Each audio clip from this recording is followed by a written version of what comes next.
Astronauts to the moon. Ignition sequence start. 3, 2, 1. Houston, we have a problem. Liftoff. We have a liftoff. We copy you on the ground. You got a bunch of guys about to turn blue. What you're seeing here is a mirage.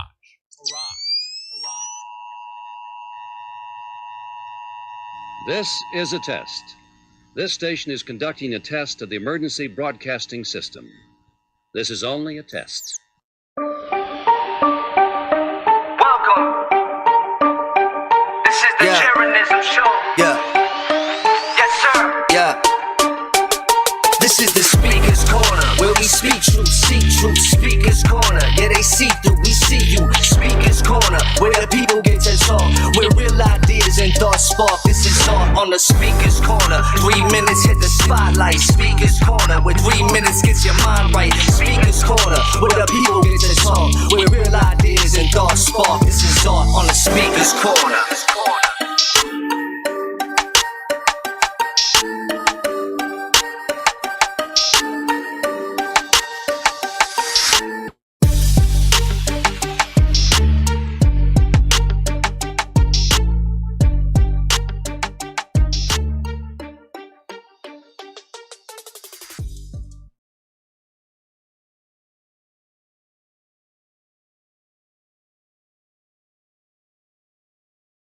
Gotta have your mic on.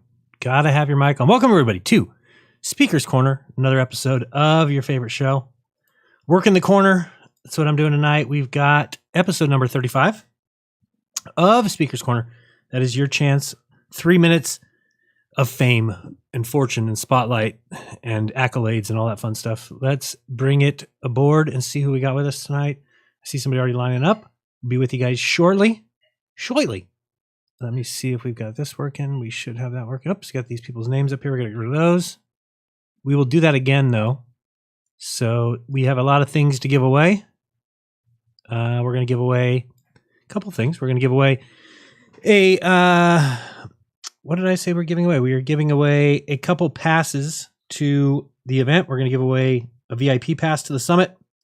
We're going to give away 2 general admission passes to the summit. How about that? Dope. I know. It's very dope. We're going to give away a hat. We're going to give away a beanie. And wait, I just changed that. Hold on 1 second. I just thought I fixed these. Get rid of all these people's names. All right. There we go. And so we are going to be voting on the best call of the night. And okay. I also told somebody they wanted to come on the show and they're like, oh, I wanted to go longer than 3 minutes. So I do think that if somebody is got something prepared, that it's okay if I might give them an extra 3 minutes. So if you come with a PowerPoint or you come with some sort of a prepped presentation and you're not just here for the fun of it, then we will give you an extra 3 minutes. Let's see here if we've got this working. Okay, and how dare you? Noah says, Mrs. said Jaron had to clean his room before he starts the stream, allegedly. Cleaning the room is not my job. Okay, we've got clear roles here. And that is not one of mine. Keeping this office clean is one of mine. But all right, so that's working now. We got that working. Let's see who's over at the YouTube chat. Welcome, everybody. What do we got? Did someone say dope? Martin, that's nice of you. But thank you for being a member. If you guys want to be a member, that is the coolest thing you can be. Well, I guess there's a lot cooler things, but we're not going to tell you that. We are just going to accept you into the family, and you get all the back episodes, all the replays. And if you become a member during the show, we get to see this wonderful thing. Oh, Buzz Aldrin! He's dead! How's that guy still living? I don't even know. I'm going to call. I have a message to relay. Thank you, Sarah. What's up? How are you? Going to be nice to see you at the event. Let's see what else we got here. I need to get off this message off my chest before my heart explodes. Oh, goodness gracious. Wow. All right. It seems very important. One love for all from Mojo Shop. Mojo, how are you? Benny Boy, if you are wearing the fake X beanie on top of the F and Nowhere cap, you get 9 minutes. Well, you get 6 for sure. I might cut you off early. Troubling Tribune in the house. Thank you very much for being a channel member. Much appreciated. Same thing with the King Shin. Oh, you guys are, I'm clicking all these and they're not even showing up on the screen. What do you know? What do you know? Why not? Oh, because I've got to do this. We're on top of it. Sorry, a little bit late today. We had a lot of prepping to do. I got to hear a couple presentations from the people that were practicing. It's going to be dope. So if you're not signed up for the summit, what's wrong with you? Support all the people involved. Support myself. Support Austin, so that we don't have to sell hats and USBs anymore. No, there's other reasons to do it besides that. But it's looking to be a great event. And I want to make sure that if you could be there, be there. If you haven't noticed the new website, I'll show you that in a second. It's beautiful as well. But I do have to fix this real quick so that I can put these people on the chat, on the screen. There we go. All right, now we're good. Yes. And let's go back here and see if that works. All right, now let's see. Cheers, Jaron. Thank you very much, Martin. There we go. Now you're on the screen. We've got MFT. Jordan P says clean your room. Oh, well, that kind of room, that kind of cleaning. What's up, Tourette? How are you? Nice to see you. Adam, thank you for being a channel member. What does that say? 6 months? Adam, kicking ass. Kicking ass, taking names, and doing all that fun stuff. We got Caleb the Hissing Possum. I haven't seen you in a while. Where you been? How you been? Hope you're doing well. All right. So let me show you first. Well, I did have a funny TikTok I had to put up today because did you guys watch the debate last night with Austin? It's like comedy. It's like a comedy show, I swear. I had to make this little clip just because this guy, it's like Globers can't even listen. They just can't even listen. Oh, do I have the clock on? We'll let that run out. But this is that guy, Mark. I don't know if you've ever watched him. Why is this so... Can I fix that? Move this up a little bit. That's a little better. If you don't know Mark, he keeps debating Austin and keeps looking like a fool because he can't listen. And it's like you're just watching the debate and you're like, dude, take a chill pill, relax, wipe the sweat from under your arms, and let's just listen to what the other person's saying rather than jump to conclusions and pretend like you know. So let's check this out. It's just a small clip. It's like a minute or two. But listen how he can't get anything Austin's saying right. He just can't get it. They admit they can't explain magnetism and that we have something called virtual photons we had to use to make the equations who's work. This? All quantum physicists that exist in the entire world that know anything about magnetism at all. They say there's an aether vortex. No, that's a creating magnetism.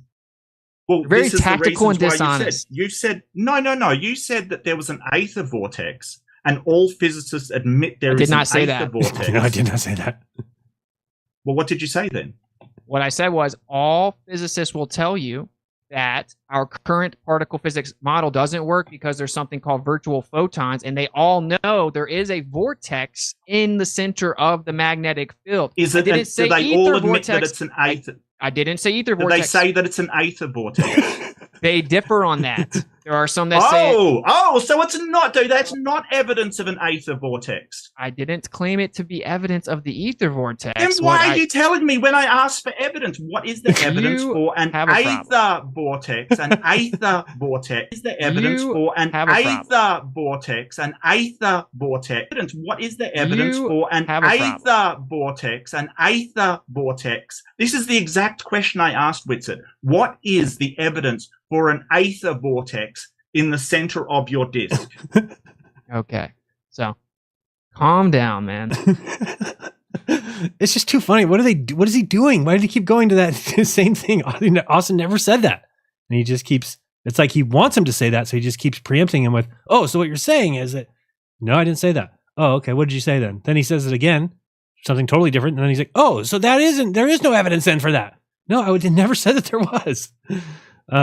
Oh, this is funny. These are the seed words. Whenever anybody tries to scam me on Telegram, what I do is I pass these seed words when they're like, "Oh, can you enter them for me?" Just because I hope that they're just entering them in, and they're like, "Oops, here," and I hope that they're like, "Oh, okay," so they're entering in my 12 seed words: levitate, continue, hesitate, clean, park, remember, screw, you, scumbags, scammer, die quickly. So it's pretty funny, and I hope that they are entering them in when they get to number 7, like screw. Okay, next one. You, all right. Scum. This seems a little bit weird. This seems strange. Let me show you this. If I think this is the right one. We're gonna go ahead and try it. Yeah, we're good. So this is the True Earther app coming very soon. It didn't get approved, but thank you, Apple. It'll go back to the drawing board, but it'll just take another day or two. Anyway, very nice app. You can see here that it's going to be sweet, very nice looking, crisp, clean, very easy to play the videos. This is for the True Earther app. You can see here that we're in extras. So if you want to do a test post, those are there. If you wanted to find your watch links, or you could scroll down and see those. This here is blocked by me because I'm not a VIP. But the app is pretty nice. Everything plays sweet. The show tomorrow will be playing live on the app. Or it actually is a website right now. You can also do it from your phone. It kind of looks like this on your phone, but it's not the actual app from an app store. You can see you just pick up a video, go to any video, cleanly press play. It comes up quick. There's Peggy Hall, and ready to go. You can fast forward it to a different place. That's too much money, man. All right, well, we got a super chat. Thank you. I will check that 1 second. Who was it? $5 from somebody. Can I click it like that? Thank you very much from the Whirlwind Music. Crikey, mate. Yes. So you can comment on there, everything. So very cool. And again, I know you're tired of hearing me talk about this, but good. You only have a day left because, by the way, no Jeranism show tomorrow, right? Obviously, we were going to be in the middle of the conference the whole time. And this is the audio player. So you just go there again, click what you want to listen to. Oh, that's video player. Sorry, that was audio. And I don't think I have the sound on this one, but that's pretty much it. There's the audio. Quick, it's easy. It's actually an in-app audio player, like a PDF, not PDF. A few Bible. What is it called? In-app podcast player. So anyway, that's very cool and very available soon. But you can get right now. The website works, trueearther.com. So let me just do that, and then we'll get to the show. Here is your Tems.live, TEMMS.live. It is your last day. Well, I guess you could get it tomorrow before the show. Oh, I do think we are going to do a show tomorrow, by the way. It's going to be Austin and I doing like a pre-show. So you can look forward to that. Show doors open at 3 p.m. Pacific. I'm guessing around noonish. You should expect us probably, maybe 1. As we'll just come on and try and get a few last people to sign up if they could. Anyway, you can check out the presenters here. I heard some presentations today. They were awesome. Everybody's ready. It's going to be a good time. And what do we got tomorrow? Just so I remember tomorrow's day.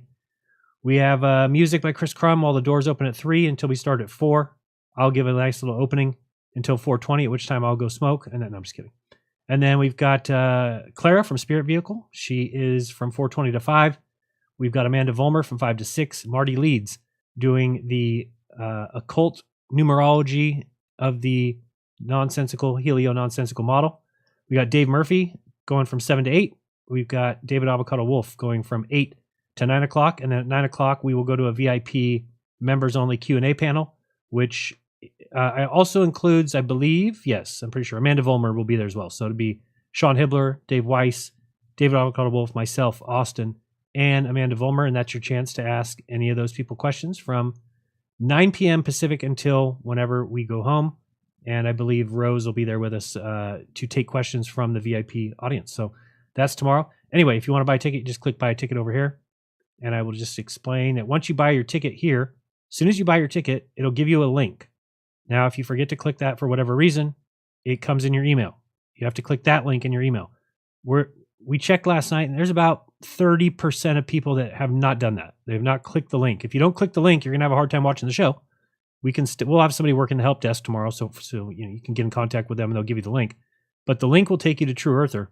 And if you go to True Earther, oops, I want to spell it right. Thank you. TrueEarther.com, beautiful site. Fantastic all around. Let me lower this here. You can't see the whole site. There we go. There. All right. So if you can't find your link or whatever, just hit this help. This is going to take you to the help desk on Telegram, and we'll be able to get you the link. But I'm already signed in. Anyway, when you get sent here from that link, it's going to be pre-populated with your package. Everything, you already purchased it. You're all good. It's just going to be saying, what's your username? What's your password? You make a username and password. Boom, you're in. Then on Friday, you could just come here, click extras. If you're a general admission, then you would just come here and look for your watch links, and then you would go general admission, and that's how you'll figure out where to watch it. It also will be under video. So if you go to video, you'll notice that there's right now just Mount Meru, but tomorrow there'll be a live button here, and the video will be here. So you could watch it on this website if you want. If you are interested in doing a chat, you'll be able to find that link by going to extras and then watch links for VIP or general. Get your virtual gift bags will be all done by tomorrow. So those will be able to be picked up. And if you need any help, you can click here. If you want to join the Telegram chat, click here. And that's basically it. But it's free right now to watch Mount Meru. So anybody can just come here, sign up for free, and then you'll be able to watch any of the Mount Meru day 1, day 2. Or you can also check out the audio version. So you can come here if you want to watch High Impact Clicks. There you go. Boom. Just like that. And play. And it plays nice and neat right in the player. Okay, guys. Hey, I really appreciate. And looking forward to his presentation too. But that's going to be on. Oh, something else I want to tell you. How cool is this? On Saturday at lunch, I'm going to be raffling off a few things. We're going to be raffling off like 5 Crow 777 year-long VIP not VIP, year-long memberships, which is like an $88 value for each of them. So that'll be awesome, giving away those. We're also going to be raffling off 3 Caleb and Derek Unearthing 5D Reality. We've got like 3, I think, of their year-long subscriptions, if I got that right. I think so. I'll have to check on that one. Also, though, because we have Epic Cash joining us that evening, the creator of that, Max Freeman, is going to be speaking for a half hour. But they've gathered their resources together, and they're going to be doing a couple things. Number one, everyone who attends is going to be getting 5 Epic coins, which is very cool. So that's everybody who attends. And I believe, I don't know what the price of Epic is right now. Let's go check. Oops, that's blockchain. I want to go here. I think it's like $1. Let's see. Epic, EPIC. Epic Cash is $1.14 right now. So also, we are going to be raffling off 3 100 coins, 100 Epic coins. So that is the equivalent of taking home a little over, $114, right? We also are going to be raffling off one prize of 318 Epic coins. Okay, why 318? Well, that's the date on Saturday. So that'll be happening at lunch on Saturday. Need not be present to win. Need not be in attendance. You just need to have purchased a ticket, and then we'll put all the email addresses in the bingo machine and then pull one out. So you have a chance of taking home what $318 would be. 318 coins. 318 be $363.10 as of today. So that is a nice come up for somebody. Somebody is going to be multiplying their ticket price many times over. So we're excited about doing that tomorrow. Let me think if that's everything we need to cover. So please check it out, temms.live. That's number one. Then it will take you to the purchase site. You purchase there nice and easily. You have to pick, I think I didn't tell you, but when you do go buy a ticket, make sure you hit the drop-down menu. Have had a couple people get stuck and message and say, I can't move past that. Well, yeah, you have to pick your credit card or whatever you want to pay with. And then here you have to drop down this menu. Stop it, StreamYard. Remind me later.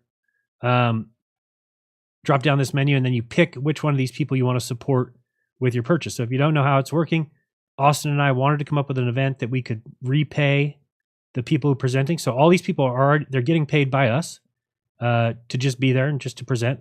And then on top of that, they make almost half the money that you spend on each. It goes back to them. So if they're the ones who brought you. So, and if you want to split it by all, you can do that as well. So everybody who's in here is somebody either presenting or is trying, like Karen B is just advertising for us. And I think everybody else is speaking. Dave Weiss is just on the panel. So anyway, you got to select that and then you click pay. Everything else is pretty self-explanatory. All right, let's bring aboard the crowd here. I see we got a bunch of people. Let me get this over here. See who's going to be up first. Hello. Oops. I screwed up. You can't do that. All right, we've got Sarah in the house first. Sarah, there was somebody in front of you, but they got tired of waiting for me. It's obvious. Let me bring you on here 1 second. Can you hear me okay? Yeah. Awesome. Can you hear me? Are you calling to return your pass that you won last week? That's rude. Yeah. All right. Look, I even had to write down so I didn't forget to say anything that have to say. Okay. And you said it's burning a hole in your chest or something. What was that thing? Okay. Well, the other night I was dead asleep and I got like jolted, like woken up. And it was like telling me that I was supposed to talk about this guy right here. This is my father-in-law. Okay. We had a celebration of life last week, and everyone wanted me and my husband to say something, and it just didn't feel right. So I just thought that was it, you know. But there's a couple things, because I'll get to his life, and you know, I'll be very brief, but okay. I'll give the brief version of his life. But I was talking to my husband and my children this morning, and we have a gratitude journal that we do every morning. Nice. And right before I was about to like say what I was thankful for, my husband said, "Are you going to call Jaron tonight?" And I was like, well, now I am. It's like all the pieces of the puzzle kind of, you know what I mean? Right. Simmered together. So I've been reading this book, and it told the other day about what news, you know, like watching or, you know, bad news does to you. And your body goes into like defense mechanisms. Like right. you know, put up your shoulders and you arch your back when you know, hear too much bad, negative. Right. So a couple years ago, like 7 years ago, my husband, when he started listening to you guys, he would tell my 2-year-old son that you guys were his friends. He would meet you someday. You got like how wonderful you guys were. And I would just in my head be like, this freaking knucklehead, like, what is this guy, you know? And I started like coming around and listening a little bit, but like my son Griffin remembers Grant saying that. And back to the news and what it does to your back. So, you know, me and my husband we had a little bit of a bumpy road, to say the least. And that literally happened to his back. It was from all the people, you know, attacking him. Yeah, because he's just like you guys. Like I saw it in the chat room last night. What they were saying to Austin, it was disgusting. It's disgusting. Yeah, I don't really try to judge people, but they were attacking his wife, like because of what he believes. Sad. Yeah, it's pretty sad. It's crazy. It tells more about them than anything, right? Of course, yeah. Of course. And they do it to you, and they did it to my husband. No, they love me. I know. So I tell myself. So about 2 years ago, my husband started, you know, working on himself and his back, and he's able to stand up straight now, which is like a freaking miracle in itself. And then the same with me. You had a major part in me stopping to take those pills. Nice. Major. You're not the because only one I who would said have that. never written it down if you didn't say to. And I think that like there's, you know, it takes a village, they say. There was a whole bunch of people that definitely had their part in my recovery and my husband's. So I'm back to like what the news does to you, like bad news. Imagine what all the uplifting news that you say to people that some people maybe don't even know they're listening. Like me, I was one of them for many years. So I had to do this with my parents and stuff in a super negative way, but now I get to do it in a positive way and show you gratitude for you, like change the lives of my kids, my husband. Like you have no idea the impact that you've had on our lives. Well, thank you. I mean, that means a lot. It's awesome. So now I can get to my father-in-law. Okay. It'll be, like I said, the quick version of his life. But now I have faith, I'm sure of it, that nothing happens, you know, there's no coincidences in life. I don't think at all. I really don't. I think we're all exactly where we are supposed to be for a reason. So there is 3 times in my life and 3 times in my husband's life that we almost died. We should not be here today at all. 3 times in my life, twice when I was, I think, like under 5, I just fell and I stopped breathing. And one time my mom said that there was nobody there, nobody. This guy came out of the clear blue sky and gave me mouth to mouth and resuscitated me, and I'm alive. Wow. My husband and I together almost got taken out by the world. He flipped a car going like 100 miles an hour and flipped. We shouldn't have been driving, obviously, but the car flipped over.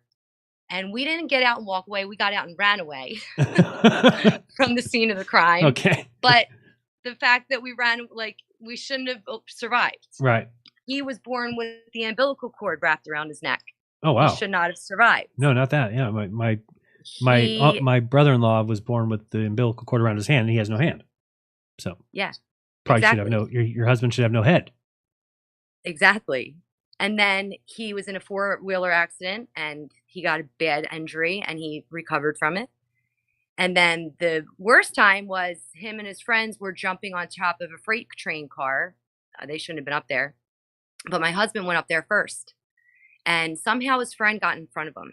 And his friend that got in front of him was shocked. Just like, maybe an inch taller or only half an inch taller than my husband. It was a diesel train. A diesel train. And on electric tracks. On electric tracks. Oh, so he got shocked. I realized that the thing was up there. Yeah, it was like 13,800 volts. 13,800 volts. Did he live? He lived, but his legs got blew off. Right in front of my husband's face. Wow. And like I said, CPR, Grant gave him CPR and everybody else ran away. So either Grant was supposed to go and lose his life or he was supposed to save his friend's life. I'm not sure. But now I can get to Poppy, the special Poppy. Okay, make it quick because we got a lot of people behind you. Had 1,000 lives. And the worst one was he called us in the morning one morning and told us that he almost died the night before. That it was like a scene of a crime, he said, in his house. There was blood. There was blood everywhere. Oh, goodness. And he woke up the next day with his face an inch away from the pool. So he almost drowned. Wow. You guys have been through the ringer. Yeah. All of you. So Poppy had Poppy had a really rough life. He lost a child. He buried a baby. The worst. Poppy buried a baby? He buried his, wife's son. He buried the mother of one of his children. He buried his mother when he was 16 years old. He had, he was dealt a crazy hand. So he, fast forward, he just loved hard. He was a great guy. He played the guitar. Every song he played, it was about you. He made everything about, you. He was a great man. And he would tell me he would drink a lot, and he would tell us that he had a daughter out there somewhere. And we were like, okay, whatever. So I'll fast forward. He also had a dog that was like 4 years old. And on January 17th, the dog died. Like all of a sudden, the dog was like 3 years old. So, okay, you didn't think much of it. We thought everyone was saying it was Teddy. Everyone thought it was saying Daddy when, they called. We thought Grant's dad was going to die. Right. A week later, he got a phone call that his daughter found him. She's 56. So my husband found out that he had a sister. Wow, that's crazy. Yeah. And he got to talk to his daughter. He was excited to meet her, but then he lost his life 2 days later. Wow. So I guess, and he got to die in his bed in peace with his hands at his chest. That's good. There could be a lot worse ways. Yep. So, like I said, he got to meet his daughter all the times, he was tried to take out by the world. I don't know. I just, like I said, I think. And right after his dog died too, was he a big fan of the dog?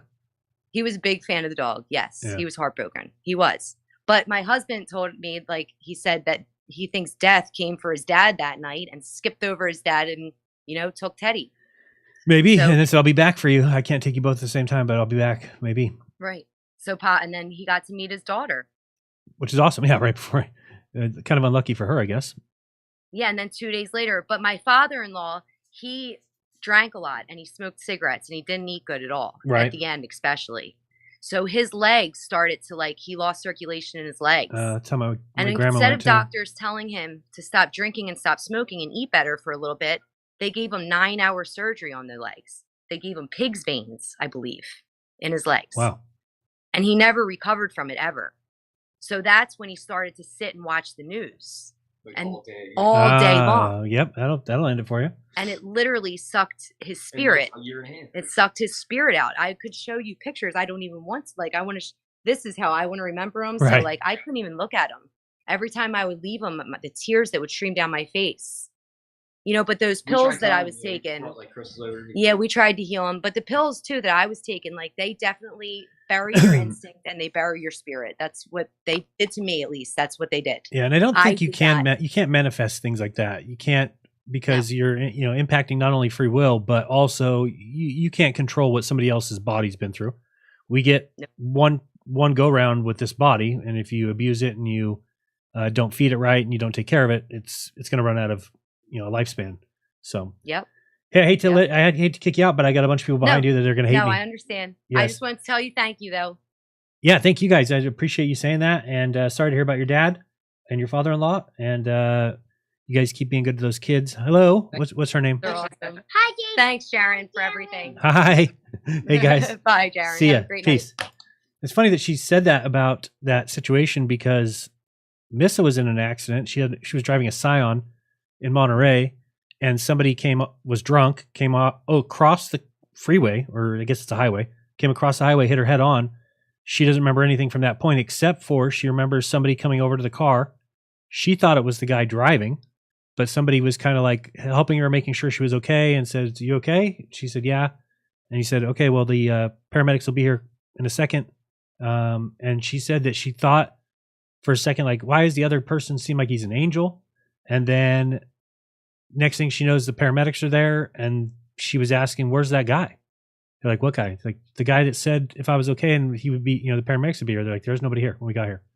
That the other guy is, he had pretty bad bang ups, and he was in his car still, and she was in a wrecked car, and that was it. There was no record of anybody else being there. But she says she remembers somebody coming to the door and checking if she was okay, and then saying the paramedics would be right there. Pretty crazy story. All right, let's go with Party Poet 66 in his house. Well, I got something prepared too, actually. I was going to call it something satanic, like this little light of mine. What now? I said I got something prepared too. I was going to call it something satanic, like. What's with your mic? Can you hear me? Okay. Man, it's all crackly. Could you come back? I'll try to fix it. Yeah, see if you can fix it. Let's go to Willis. But hey, Jaron, how are you? Good, yourself? I had, got into the truth in 2011 with 9/11, and Obama Lemma Ding Dong came on and said they killed Bin Laden. I said, well, where's he been for 9.5 years? But NASA was my brother was on that ship. I know. And so you start looking into 9/11, and the more stuff you see that doesn't add up, the quicker it starts to come to you. And NASA, mass shootings, all this other stuff. So I kept seeing flat Earth.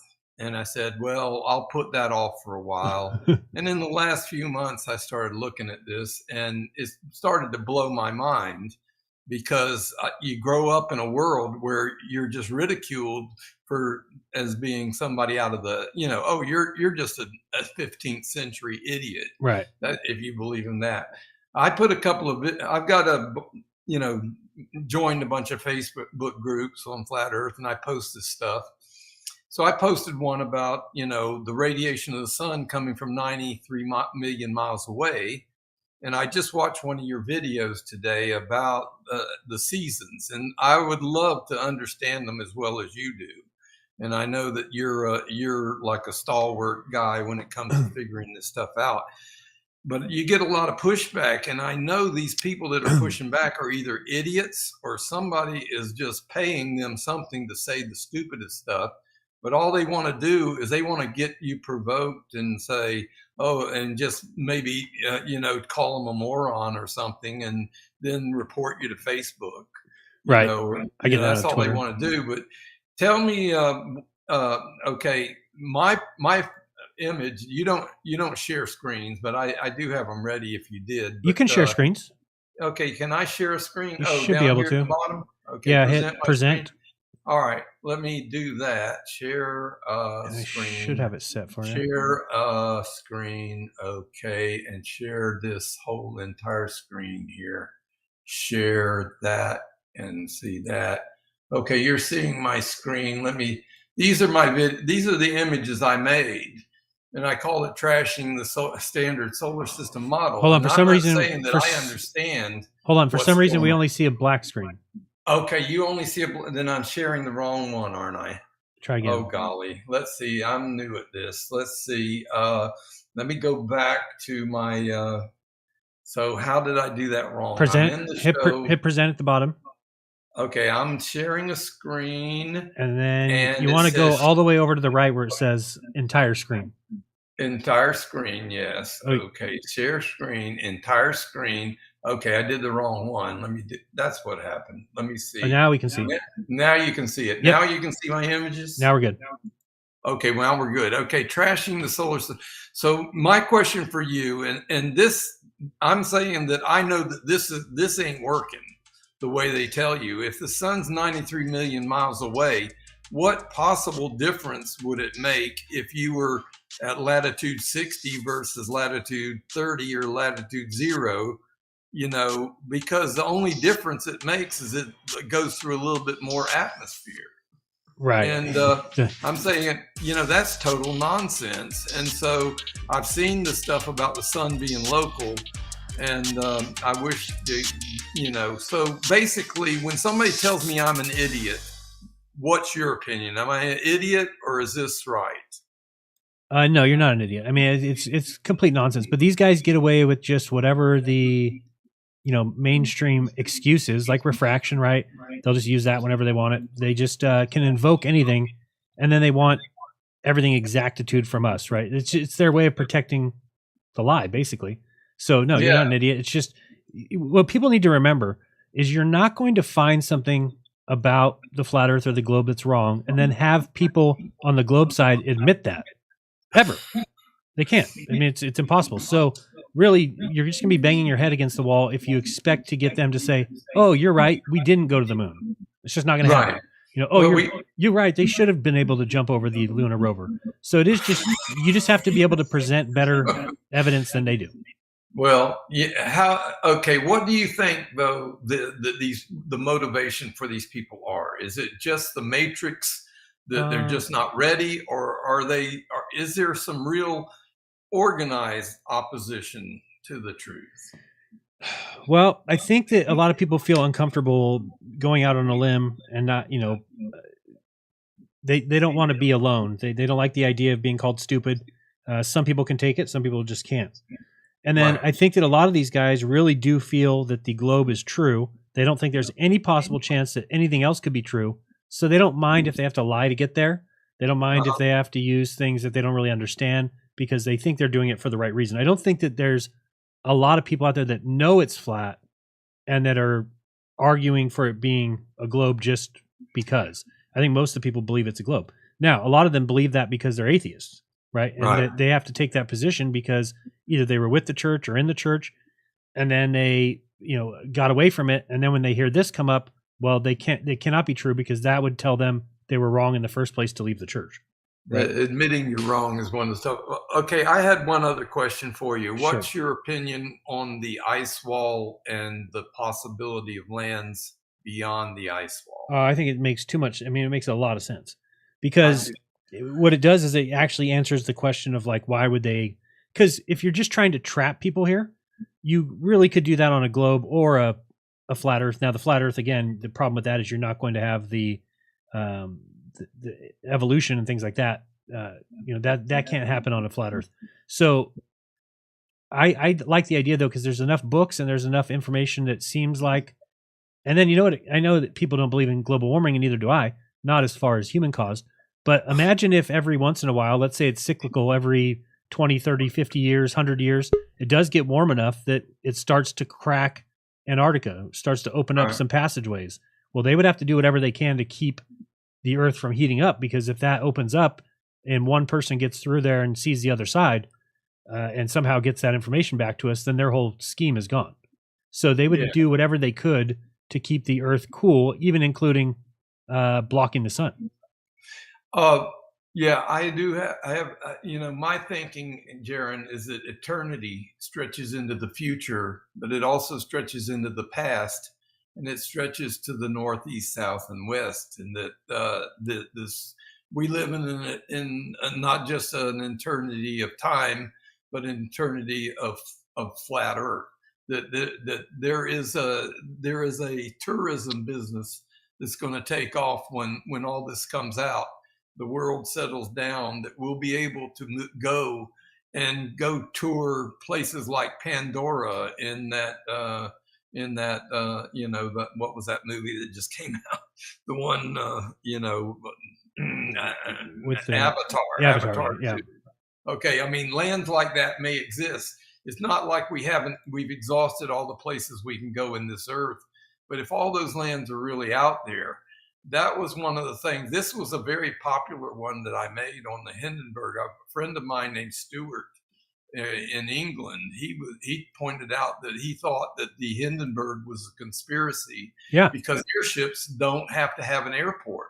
And they can just go forever. If they have a power source, they could go beyond the ice wall without needing a place to land or refuel or anything. It's why they have to keep up the whole fuel hoax, right? Because if they ever went to any kind of free energy, then that would mean free travel, and that would mean that you could just take a plane and head south and just see what happens. Well, they can't have that, so they have to have it where they can control everything, because you can only have so much fuel on your boat below the 60 degree.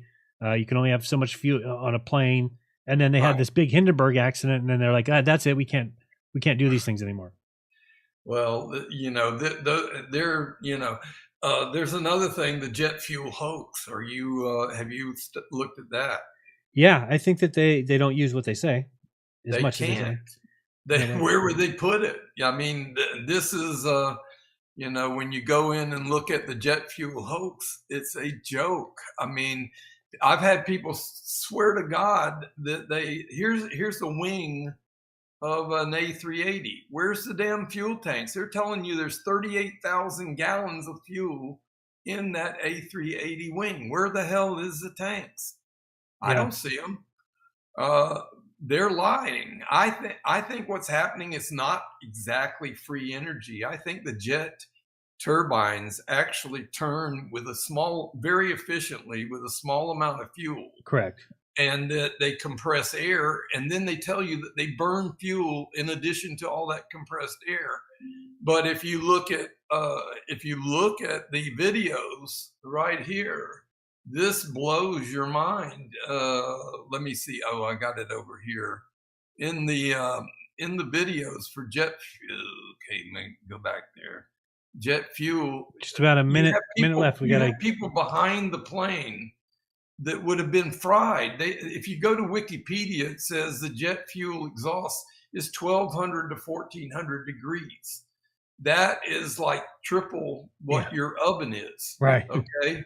So if that's the case, how can they blow people with their jet wash on a beach and have them just tumble? Okay, this is people on the beach, and look at this. This is a plane. Now you tell me that they're blowing 1,200 degree air out the back of this jet, and these people are just tumbling into the water and having a good time. Yeah, they would have those people would be burnt, taken to the emergency room if they didn't die on the spot.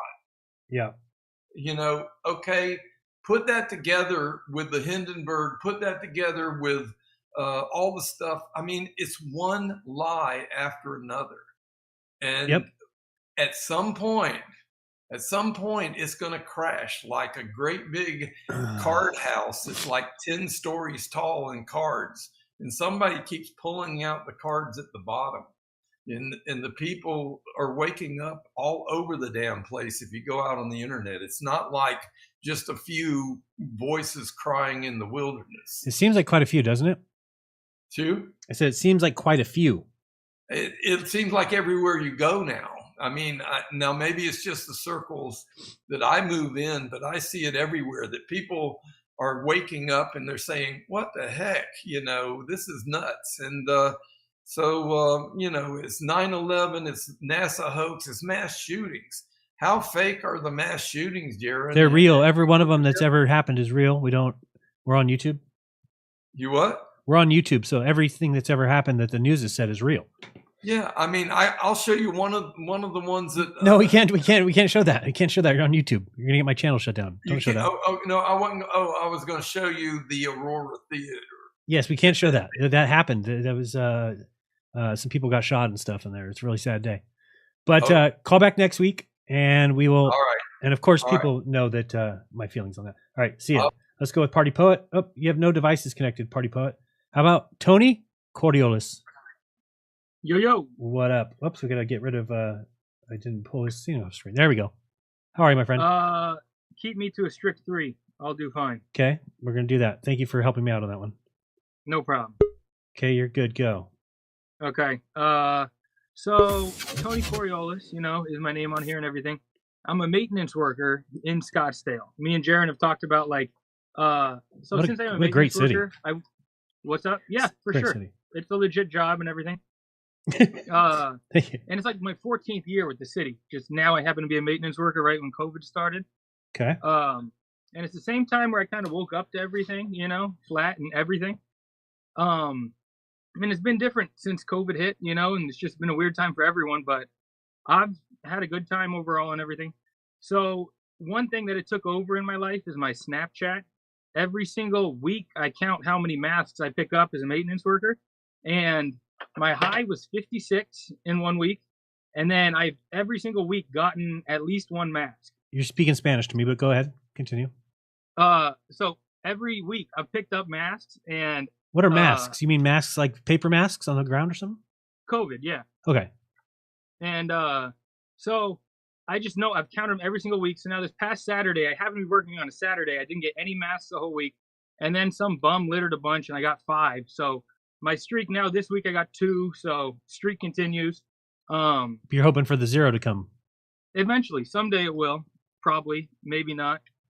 But I've had it the whole time I've ever been a maintenance worker. All masks, every single week.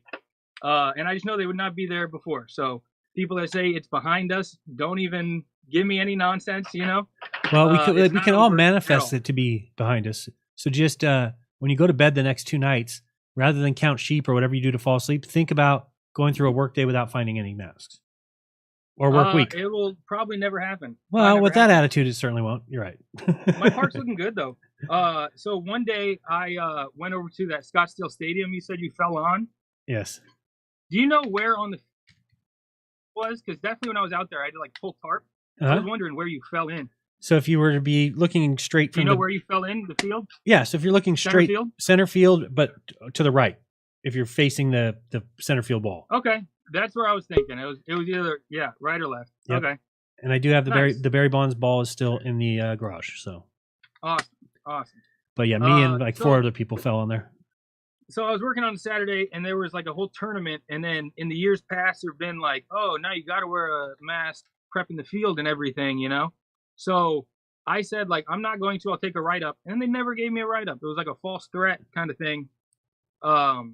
So really, it's just powerless, and that's why I really woke up to both of flat and COVID at the same time. I really see it as one and the same. We got Amanda Vollmer tomorrow. She's amazing with the cool kids. She's so good, and I gave my money to her last time. Hibbler this time. Nice. Excited for the event. Good on 3 minutes. Sweet. Can't wait to see you, and that'll be tomorrow, guys, at 4. It gets started. So we'll see you tomorrow. I just see COVID and flat as one and the same. It really has so many similarities. It's that's my thought. It's all part of the whole same plan, right? So all the deceptions, and it might have even been, if you ask Dave Weiss, COVID may have been because of the flat Earth. So, All right, thanks, Tony. I mean, I've heard him say that, and that's the same time it woke up for me. Well, it seemed like we were getting to a big point. We were doing in-person conferences. We were doing testing, experiments, and then we all got grounded. So now I'm meeting with a bunch of people all the time, and it's cool. Nice. I just like meeting people. Yeah. If you've never gone to any meetups in your area, go to meetups. Yeah, I went to a couple down south, and I just talking to a guy yesterday wants to do one up here north pretty soon. So it'll be coming around. We're always getting new people. People just have never been to a meetup, and it's cool. Yeah. No better place than to hang out with some people that have the same mindset. Good people. All right, thanks, Tony. Totally. Peace. Later. See you tomorrow. And we've got Space Audits in the house. Alan, how are you? Yo, what up, Jaron? What up? Nothing's up. Nothing much, man. I got a little screen share going on here. One second. I'm ready for you. I wrote on my paper here, Spacewalk. That's not your name. Space Audits. Okay, and wait, did you already share? No, not yet. Sending it now. Mute notifications while sharing. Do I want that on or no? Is that going to mute the audio if I try and play a video? I have no idea. You're doing this from your phone? No, computer. I'll just allow it. Yeah, I don't know what that. I didn't even know that option was on there. Okay. So I see. Okay. So the other day when you read that His Pronouncement book, I thought it would be cool to go through it and go through the sources that he cites. Okay. And, track them down, see if they're all in context and just follow up on them and stuff. All right. So the first one that I was interested in, I'm sorry, go ahead. No, I was just saying, that must have been fun. I was kind of thinking the same thing. I didn't know how hard they would be to find, though. But go ahead. Oh, dude, I got totally stuck on the first one I started because it was just, I'll walk you through what happened. Okay, so the first quote that I was going through was this Dunraven in a book called Navigation, where he says, "The sailing's day's work and all the problems solved by the help of the traverse tables would be impracticable on the supposition that the Earth is a sphere, and for the purposes of navigation, the Earth is treated as flat." I was like, well, that's a pretty damning quote. Let's start with that one, right? Okay. So I went and found this dude's book. It's called Self-Instruction and Practice of the Theory of Navigation. Okay. And the guy that wrote it, basically, he wrote it with the intentions that he felt that navigation was too hard for people to get into because they felt intimidated by the math and the trigonometry and all that.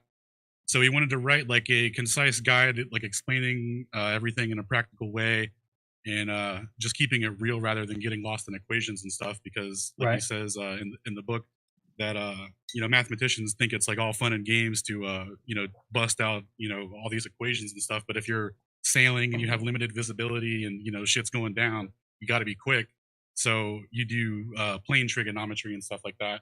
So he was basically just kind of made this tutorial book of how to get like all your certifications for navigation. So like first mate, second mate, captain, all that kind of stuff, master certification. Mm-hmm. So this is like the pre-guide to how to do that. So anyway, full context for that quote would be, but in figures 37, meridians are represented as parallel lines upon a plane surface, and the course is drawn in straight lines upon it, and the angles are therefore plane angles, and the problems can be solved on with a much simpler process by plane trigonometry. And then it goes on to the quote that he said, which is slightly different, and then than what was quoted in the book, but same substance.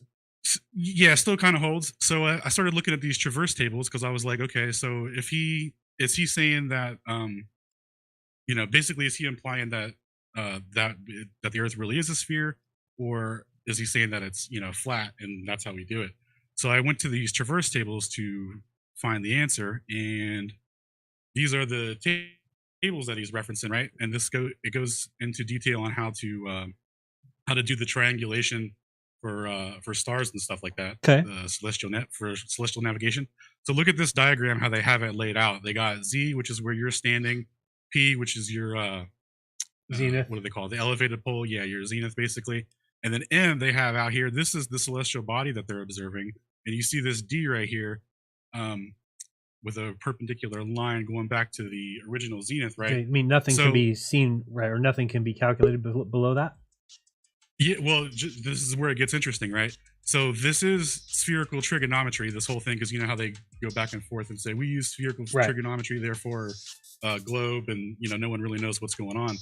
So look at this diagram. If you see this isn't quite a 90-degree angle, right? This is elevated up. And remember, this bottom one is supposed to be the celestial object, right?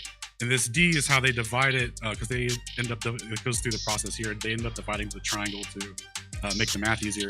But anyway, look at how confusing this looks. It looks like you measure, some angle to the star, and then you start doing all this stuff, right?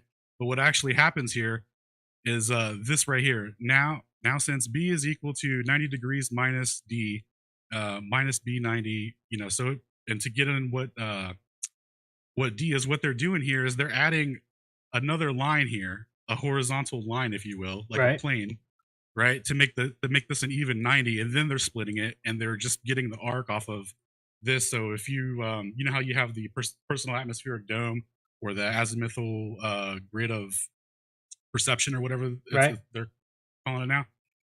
So this is kind of what they're accounting for. It's more or less perspective, and not the curvature of the Earth, because plane trigonometry and spherical trigonometry, by nature of how they divide the triangle, implies a level plane.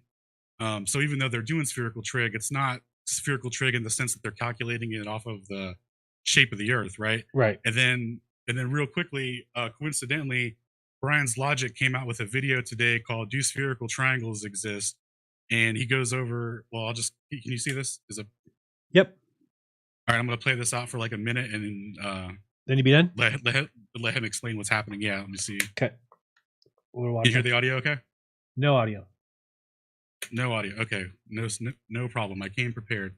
Can you pull this up on your screen? I have the timestamp ready. Yep. And then just put it on 2x play speed and let him walk through. Because it'll make sense with what they're doing with this deceptive with the deception here. Because without that parallel line here, you're thinking like it's you're thinking that this is like spherical stuff. Like it's more spherical than it is. You know what I mean? So let me know when you get that pulled up. It is up. Or do I need to stop sharing? Nope. We can see the website now. But where do you want me to start playing it from? Where the timestamp is? Yeah, it should be at like 11:51, 11:47, something like that. Yeah. Okay, so go ahead and put it on 2x and just play it out for a second. Oh, 2x. Yep. Change that to 180. Right. So there's something wrong here, right? Because I just do a bit of this. Quiet. Right, there's my 91.86 degree angle. I'm moving. As you can see here, this line is not matching up with this green line. So 1 second now. So into settings, very briefly, and I'm going to go to style. I want this. And color, bring that up and make it forward. Right, so as you can see, it's not referencing this green line. That's why it's not doing. What it is referencing is a segment between here and here. So that's what it's referencing. It won't reference this curved surface. It won't do that because you can't get an angle off the curved surface. So if I have two curved lines, how am I supposed to measure an angle between two go curved ahead lines? and pause it, I can't please. measure an angle with one curved line and one. Yep. Okay, so I couldn't hear the audio on it, so I don't know how far he's into it, but just really from quiet. right there where he's at, from right there where he's at, he's trying to get it to, draw an angle or whatever, and it's saying it can't do it because the surface is curved. Right. So what it automatically does is it applies, like you see how he highlighted it in purple, and it makes that horizontal, for the 90. Right. So it like auto corrects for it. That's what they're doing basically. And that the whole video he did was really good because it explains how the calculations are done from the perspective of being in the center of the sphere, so that they can use these horizontal planes. I mean, it's crazy, dude, because they do quote unquote use spherical trigonometry, and this tripped me up for a bit because it kind of changes the context of those quotes. If he thought that the Earth was a sphere and the traverse tables were using spherical trigonometry, but the deception is that it's still based off of a plane. So that's pretty much game over right there for celestial navigation, because what they do is they then turn around in the context of the book, he calls it Mercator sailing, and that's basically that's plane sailing. Right. So that's just plain trigonometry. The spherical trigonometry is basically a ruse. Not used. Yeah. Yeah. Well, no, I mean, it's referenced or whatever, but it's more of a perspective calculation than and it's not necessary. Right. And did you watch Austin's debate last night? Oh, dude, he smashed it. It was great. I got to go through and make clips for stuff. It was awesome. Yeah, this is a great view here if you're talking about why the radio waves, the ground where radio waves are not making it. What was it? 600 miles or something? 980 kilometers or something? But, I think it was 800. Yeah, Mark kept trying to describe it as if he's like, well, it spreads out. Well, yeah, but let's say we're starting here. Well, you can't spread out. You're going to hit the Earth. So it can spread up here, and then it can kind of send this way, but it's never going to hit your observer here.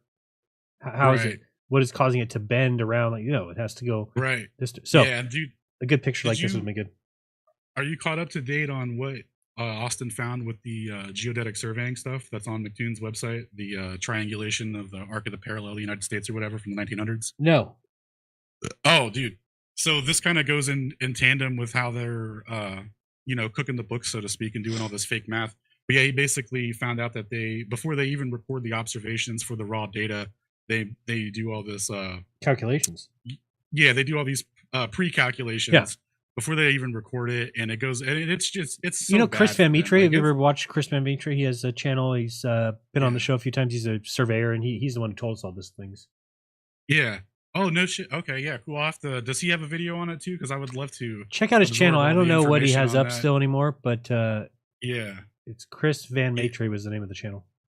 Yeah, so what I'm going to do now is I'm working on a new presentation that lays out all this fake spherical stuff. Here's a little preview of it or whatever. Wait, what are you doing? Hold on. Yeah, get you over here. Okay, yeah, I'm just gonna tie it all together because it's basically, I mean, once you realize that they're not doing like spherical geometry in the way that they're talking about, because look, when you Google, let me show you a quick Google search of when you do spherical trig.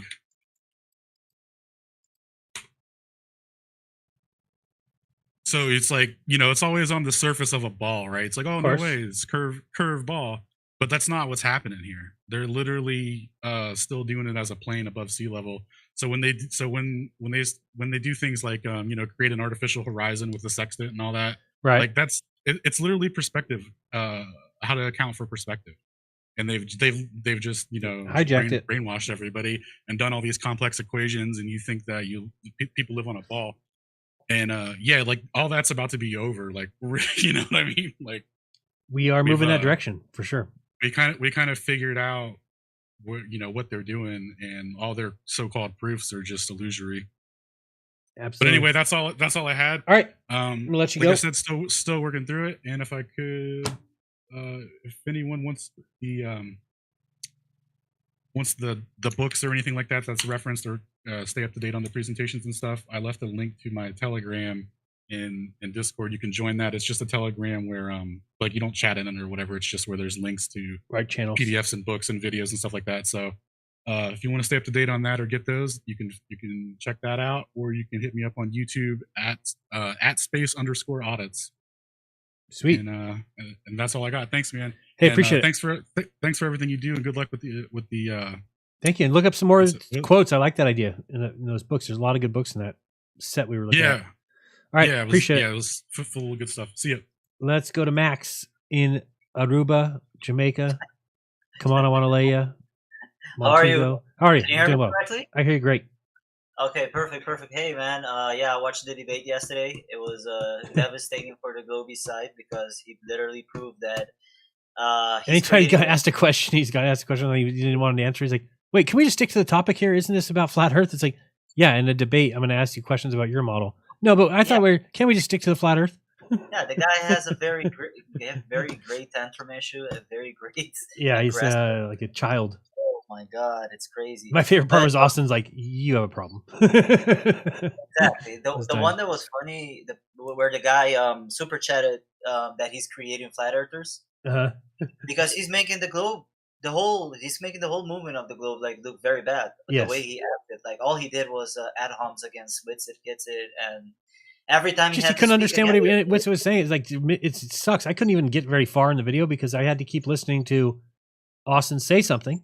Then the guy goes to address it, but addresses something totally different. And then I got to listen to Austin say, "I didn't say that." And then him say, "Yes, you did." "No, I didn't." "What did you say?" "I said this." And then the guy just goes back to the same thing. "Oh, but you mean this?" "No, I didn't say that." You're just, I mean, it's not even a debate. It's just like making sure these guys don't make up words for you because they want to build these straw men. They want to build these very easy to defeat.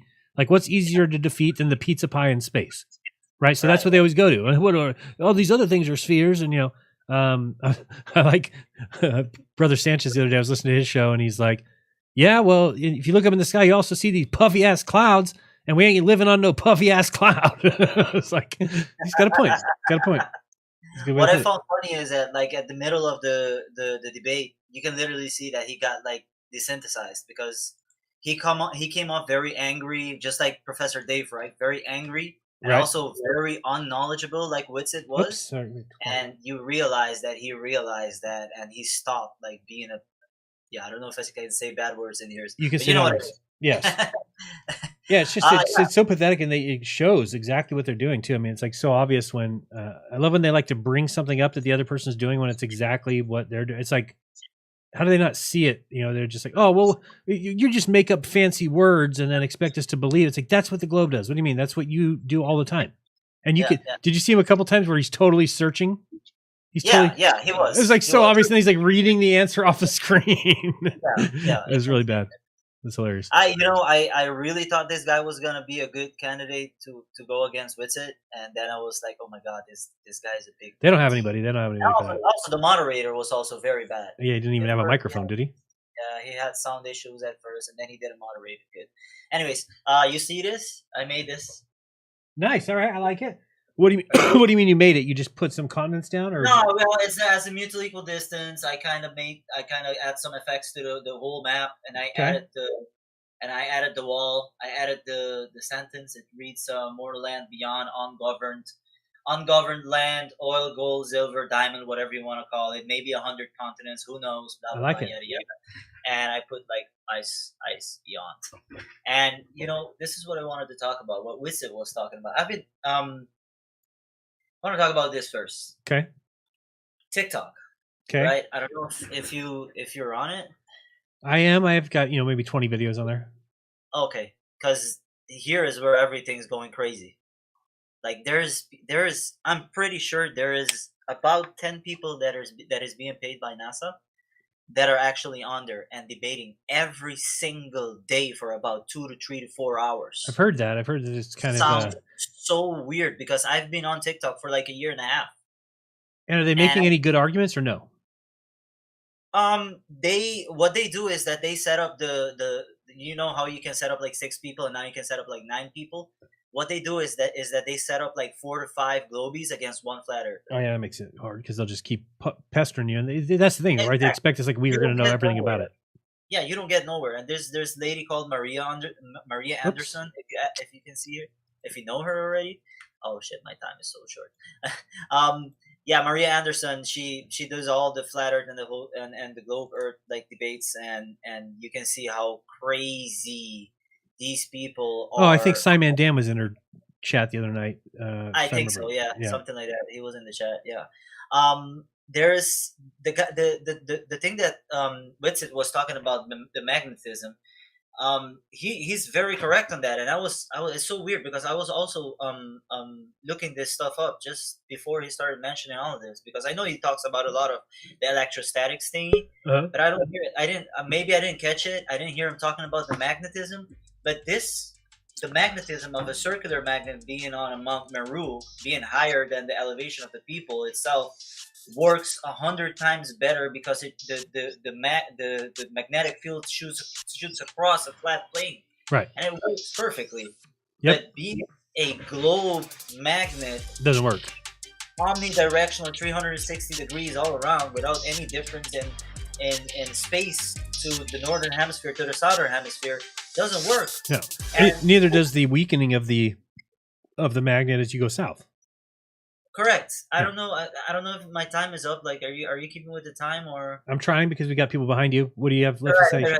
Give you one more minute. I just wanted to show a video of this guy in Antarctica literally showing you that the magnetism doesn't work down there. I don't know if you. I've seen it before. I think the guy Colin O'Brady. Oh no, that's not the guy. It's like an old guy saying, my compass doesn't work down here. He's in a boat or something. No. No. All right. Yeah, give me a link. This is a guy. Yeah, I'll put the link in there. You can play it afterwards. Okay. And thank you, man. Keep on doing the good work. You gonna put it in the private? Thank you. Okay, cool, sweet. I'll play that. Yeah, I just put it in. Sounds good. And from the time he's showing, right? But for the most part, oh yeah, whatever. You can start it there. There's when he starts showing the compass, and okay, and you can see that it plays like that. Yeah. Thank you much. We'll talk to you next time. Come back next week. Thank you. Take care, man. Okay, let's watch this real quick and just a short segment. Oops, what's going on here? Where is my YouTube solo? What? Like looking at myself on the camera. Yes, that's okay. There we go, Jared. All right, here we go. Let's watch this ball part here. Is pointing down. Look at as I'm rotating around. That compass doesn't even spin. The needle stays the same. That white needle is dragging down on the bottom of the compass. So kind of fun to play with, but not real useful. I mean, you could rotate it around and try to get that off of the bottom of the compass, but for the most part, not real useful. Now we have a GPS here. Show you my GPS. It has a compass on it, compass page. And the key thing you need to remember with the GPS is you got to be moving if you want to get the direction that you're going. So if you'll look at this, you can see we're headed about in a southwest direction. And if you look out, you can see White Island and Black Island. And right between.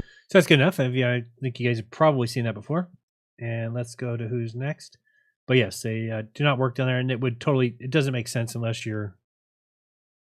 What is that over there for? That is weird. Huh. Don't know what that's about. Oh, it's weird. I had a problem there. Let's see. Okay. And was that Max the last person? Yes. So just making sure I'm keeping up on the names. We're going to vote for a winner there, and then we'll do some way to either a trivia question or something. So if you're waiting for that, keep on waiting. And I was going to show you one thing if I can get this thing to work, but it's not going to, I don't think. Didn't somebody ask me earlier about seasons, or am I tripping? I mean, oh yeah, I remember who it was. And I'm looking for this thing. If this doesn't work, then I don't need to show you. But just to show people how easy and how much sense seasons make on a flat Earth. Let's see if I get that. There you are. Wasn't working before a second ago. So let's see here. We can put that there. YouTube. Yes, this will work, I think. And then we need to move this over there. Okay, good. Go here. Go there.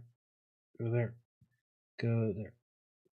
All right, this is so cool. I love this thing. Now I've got the way to play with my phone now on the screen, so that's a little big. That's what she said. Let's move it a little bit down like that. All right, there we go. Beautiful. Look at that, Dave. Beautiful, huh? So you got, down here we got the Mount Meru Summit. It's pretty awesome. So just showing how easy seasons are on the flat Earth versus the globe is it just makes all the sense, right? If you ask somebody, is the sun closer to you in the summer or the winter? Obviously, 95% of people live in the north, and we know that when the sun is right on top of us during the summer, that we get, so let's stop real quick here and show, I gotta do it on my phone. Hello, genius.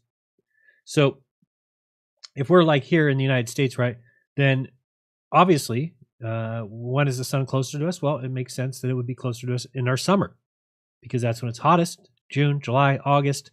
And yet we're told that the sun is 3 million miles further in our summer. So when the temperatures are 115 every day here, I got to go swimming every day. We have to have the air. We have to spend $500 on a electric bill because of the air conditioner. I'm told that the sun is actually 3 million miles further when it's right on top of me. Dave Weiss describes it great in the fact that, 7 in the morning, right when the sun comes up, or 6 in the morning during the summer, you can feel that heat on your face. And yet in a winter day, when the sun is as high as it gets, let's say for me, it's, 30 something degrees, then I can't feel it at all. And the reason why, in my opinion, is because we're actually looking at this, which is going to show us, and actually, let me see if I can do, Dave, I need a lesson on this. No, I'm just kidding. Where's the jump button, the rabbit button, or this guy? Here we go. So now I'm just going to keep hitting that jump button. You'll notice that the time is changing in the upper left, right? So it's going from June 16th, July, August. Okay, so now watch the sun as the sun orbits in and out or goes in and out throughout the year. So again, this is why is it, let's move this there. Can we move this one there? This one? Can I stop it? No, it doesn't either. So again, when the sun is on its inner track here, coming in at June, which is where you would get here, that's for the summer solstice for the north. That's when it's hottest. So it just makes sense. And then if you look at things like where's the hottest, all the hottest temperatures are in the north, everything's in the north. There's living animals all the way up north. There's living plants. There's squirrels and bison and deer and reindeer and all that live up here. And then in the south, there's nothing. In the south, there's just nothing. It's the same kind of spots. There's not even a stick to make a toothpick out of. So definitely check out the app. It's the easiest way to explain things to people, especially when you can do things like check out all these books. So if there's books you haven't read, Flat Earth books, you can find them in here. If you want to check out the new games function is coming, I think. Is it already coming? Oh, coming soon. Be here soon. Don't worry about that. And then you've got web links here. So again, Dearth interviews, Glowbuster shows, Derek's TikTok, debunking the debunkers kind of playlist, all kinds of stuff in here. So it's definitely a great gift. By the way, if you are going to the conference, to the summit, everybody gets a free app. You get an app, and you get an app, and you get an app. Everybody gets a free app, but they all are Android. So if you have an iPhone, you can, give it to somebody or flash smack somebody, and then everybody gets a. I don't want to make a mistake. Is it everybody or just VIPs? I believe it's everybody gets a subscription, which is a $12 value, If you already have a subscription on your phone, you can actually just add it to it, and then you'll have a much longer subscription, or you can give it away as well. So that is for everybody coming to the event. So if you're not coming to the event, well, then you're just missing out, and I don't know why. All right, so is there anything else? That's seasons make more sense, definitely on a flat Earth. Everything pretty much makes more sense. Why is the summer so hot here? It's because the sun is closer. Why is the winter so cold? Why is the sun way lower in the sky? It's because it's way out on its outer track here, right? So if the sun is way out here in the outer track, from my perspective, looking that far away, it's going to appear very low in the sky versus when it's here, very high in the sky. This also explains the analemma. If you kind of think about the figure 8 that we see, and this is why, and it's a bigger path in the south, so it gets the bigger end. All right, let's go close this. I don't think I need anything else in here, do I? No. The app is. Oh, I will show people that if they're interested. Well, I guess if you wanted to, you could go to the app here called Superpass, and Superpass is. Oops, I switched my phone. It went this way. There we go. So you can actually use the Superpass app and then get all the access to our material on there until our app is ready. This is the and then we just have the play version, I think, of the True Earther app. Is not approved at the App Store yet, but it is coming very soon and looking really nice. Anyway, all right, let's go back to the phones and see who's joining us. Let me close this now. I like that little program. It's pretty nice. You'll be able to just show people your phone. And I lost the. There it is. And exit. Thank you. All right, let's see who we got. Bring this back up. And move that over. Let's see. We've got David Sanch. Now I know who you are. Just takes 1 week. Yeah, David Sanch. Sanch? I like Sanch. Sanch. But anyway. Yeah, that's what people always tell me. It's funny they say that. Yeah, have you ever heard of Coral Castle? Absolutely. Oh, did you do a video on it a long time ago or something? No, because I never really could. I like to do videos when I have to come to some conclusion. Oops. Let me show you people. Okay. So I haven't come to a conclusion about it yet, but I do think now it's pretty much guaranteed to be acoustic levitation. What do you think? Oh, acoustic, not electromagnetism? Like reversing the polarity of something? Yeah, it could be. Could be that too. I mean, they would call that anti-gravity, right? But it could be that. I would think it has something to do with sound, but I don't know. That's why I haven't done a video on it. I just haven't looked into it enough to know. I mean, I've checked it out. I've looked at like sites online that have like walkthroughs and things. I've never been there personally, but yeah, I just went there with my fiance like a week ago.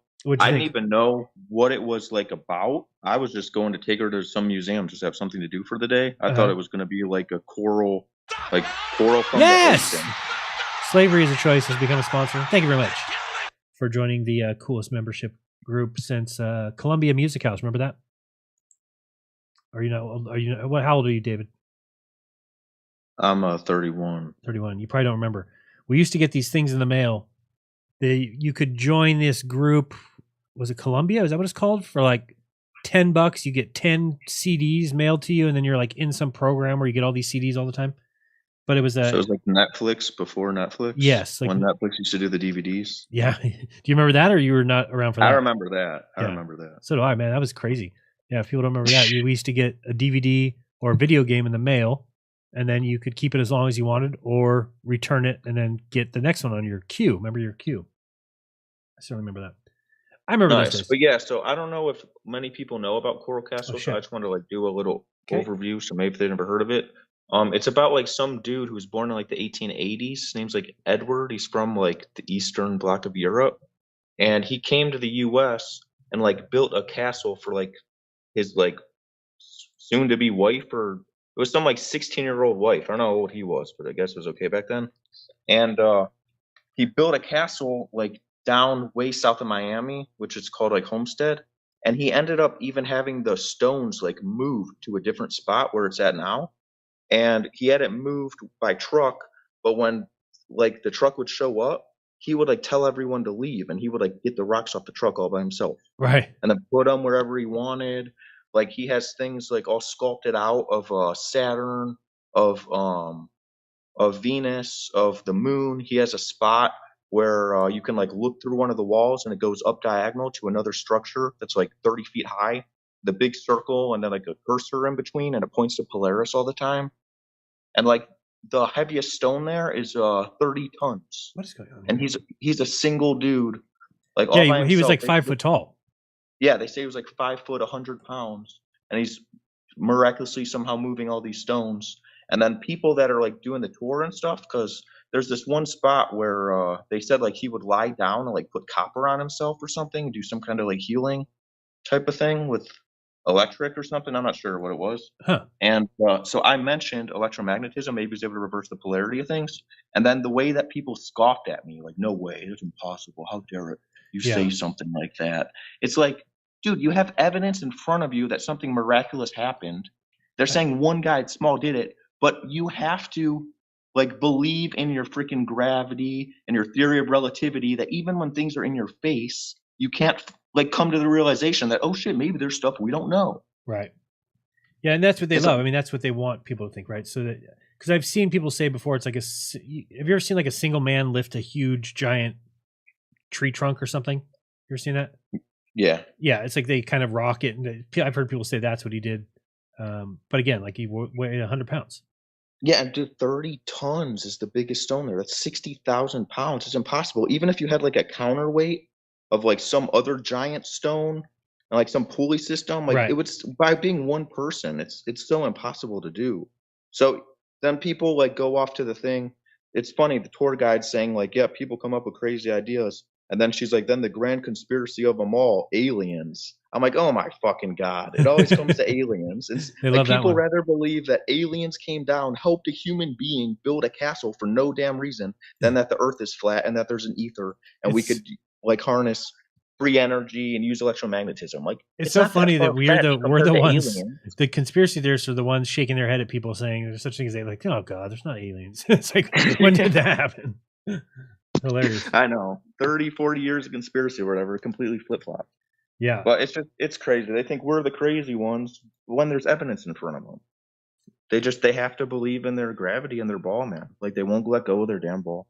They will not. No. This is a. Wait, is this the right video? I thought I had the guy. Oh yeah, so this guy learned to lift. That end, and he's going to go down. This end's going up. List these by himself. Oh, sorry, he's had some setbacks in the past. One day I got thrown over top of a block, and all right. So that's 20 tons. I just start spraying the That's sand. a 20-ton thing? That's 20 tons, and he's taking it from the ground to standing up by himself with some contraption that he made. And then how would he move it across the yard? Yeah, he wouldn't do that. The block's own weight slowly Yeah, so like getting it off the truck would be one thing, but actually transporting it 100 yards down the road. How would you do that? I mean, who knows? But I know that people say this is how he did it with this, kind of rocking motion where you rock it on this thing. Then there's another one. I've got what do I have over here in my folders. There's another one that's got a guy lifting. What's this one? Let me see if I know what this one is. Another one I've heard people say that they're doing this. 4,000 years ago, Stone Age Britons raised this mysterious monument. No, don't believe that. Don't believe in Stonehenge. Oh, it's the same video. They're here to watch Grandad. Yeah, it's the same video. Same talk. Anyway, go ahead and clean up. I know I took about a minute of your time. So you have 1 minute, go. That's pretty much it. I just thought it was a cool thing. I haven't heard anyone speak about it before, so I thought I would bring it up. Yeah, it's one of those unknown things. I've never seen anything or read anything of anybody saying exactly how he did it, so it wouldn't surprise me if it was some sort of trick, but I just don't know what that trick could be. Yeah, and I know they were saying that like he was real friendly with the community, like kids would come over and stuff, and he would like sit around like the fire with them and talk on like his own sculptures. Like he built like these little kid chairs and stuff. But every time he would work, like he wouldn't allow he wouldn't let anybody anywhere near him at all. Yeah, like if he would like literally go up on the top of the roofs, and if he thought people were watching, like scream at the neighbors and be like, get out of here. So it's definitely like he was doing something. And also here's the thing though. Here's the thing we have to think about, right? Imagery. But here's the thing we have to realize. Well, here's the thing I think that we have to realize is that if he was doing something spectacular and he didn't tell people, then he's a dirtbag. So 100%. Yeah. But he was a part of the Freemasons, people think. Oh, was he? Okay. Yeah, he has like one of the like capstones or like crowns on one of his sculptures, or it kind of looks like Freemason imagery. And then also the tour lady, she said that there's rumors that he might have met Nikola Tesla, like when they were in Europe. Oh, okay. I haven't heard that. Never heard that before. What year was he building the castle? Do you remember? Around? I know he died in like 1940. I think he was building in 1920 or something. Maybe it was 1930. But he built it originally, and then he had it moved and rebuilt it. Do you remember who was before you? I think I forgot the guy's name. No. Why don't I remember? What was he talking about? Was it the Max guy, or there was somebody in between you? He was showing. He had that map around him where you're saying the diamonds. Okay, that's still the same guy. Okay, we're good. Okay. All right. Thank you very much for that. And yeah, if anybody's got any information on that, come on the show. Talk to us about Coral Castle and what was his name? Ed something, I think. Yeah, Edward. He has some weird Eastern, like European name, but his first name's Edward. Oh, where's Doug? Doug, you're next. How do you wait all that time? I can't imagine sitting somewhere waiting like 40 minutes and being like, I'm gonna bail now. Doug, you were next. Are you coming back? We'll see if Doug's coming back. Anything else? Oh, I don't even have people don't even have the address on the screen. It is in the description, but I will put it on there for people. If I can find it, is this one? Yes. tinyurl.com/cornerism. If you want to join the show, we want to try and keep it about pretty short if we can. I've got a lot of work to do to get ready for tomorrow. I hope I get to sleep. That's the one thing I hope. So let's put this one over there. Remember, we're going to be giving some stuff away here shortly. And anything else for me, David Sanch? You got it right. No, that's all. Have a good one, man. I'm excited for the summit tomorrow. Sweet. Can't wait to see you guys. Peace. Yep. All right. That is, we'll wait and see if anybody else jumps on. Okay, we've got some. He wrote some weird books. He said everything you need to know how to do is in the Queen's Chamber in Giza. Okay. Thank you, Adrian. I did not know that. Jason Bowles, always supporting the show. Thank you so much, buddy. Appreciate that. Sharon, did you make a PSI wheel? A PSI wheel? No, I have not made that yet. I told you the conferences completely consumed me, and then I was sick last week. You know what's nice, though? When you get sick now, I don't know about you guys, it just feels so different to me. It used to be like this worrisome thing, and now it's like, as soon as I felt it coming, and I knew that I've got this event, I was like, oh, it's perfect timing. Thank you for not waiting a week. And it was like, all right, cool. The body needs to go through its spring cleanup, spring clean out, hit the bed for 2 days, and then pop back right back up. So, and it's so great to not do stupid shit. Like, I don't know, when I was in my 20s or 30s, I would have taken pills, fever reducers, when the fever is what's your body's response to killing off the things that are causing you problems. And what did we used to do? Just, fever reducer. Does this guy know I'm on a show? Premiere on the summit. Okay. Thanks, David. I just was showing your app forever. You weren't paying attention. I was just showing your app. But anyway, let's see. Okay, let's give something away, shall we? I think so. Let's do it. Let's see what we want to give away, how we're going to do it. So let's see if we should do a quiz or just maybe a one-question quiz. Let me think if I can think of a good question to ask. Yeah, we'll do it this way. Let me get the chat up so I can see who's going to be first.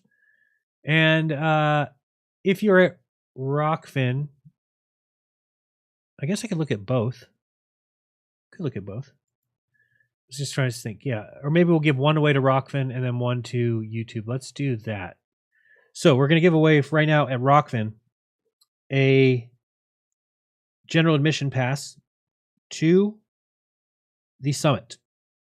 Okay, and we're going to have a trivia question, I believe. I'm just going to think about it for a second. Everybody get ready over there. It's going to be the first right answer that I see on the screen. Is Adrian the most recent? I want to make sure I'm not one behind. Where is Rokfin here? Is Adrian's the most recent?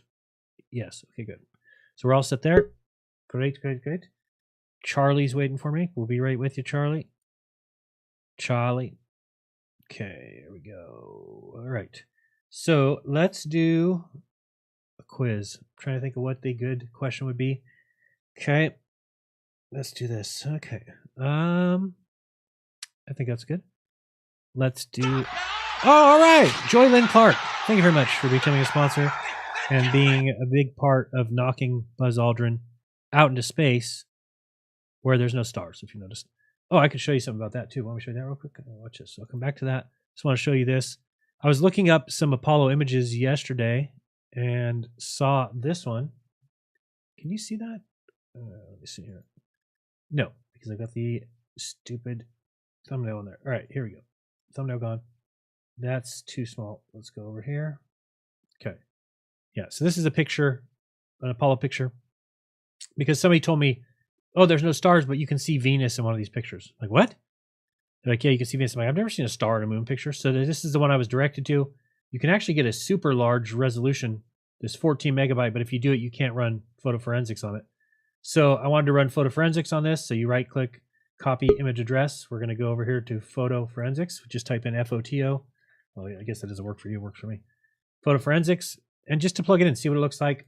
And I wanted to see if we could find Venus. So when you hit upload this, and that's from a NASA site, you're going to notice that we do see some dots up here. It's like, wow, but that looks like they were. And then I saw this. Like, what is going on? They put the Earth in there. You can totally tell that that is a fake Earth.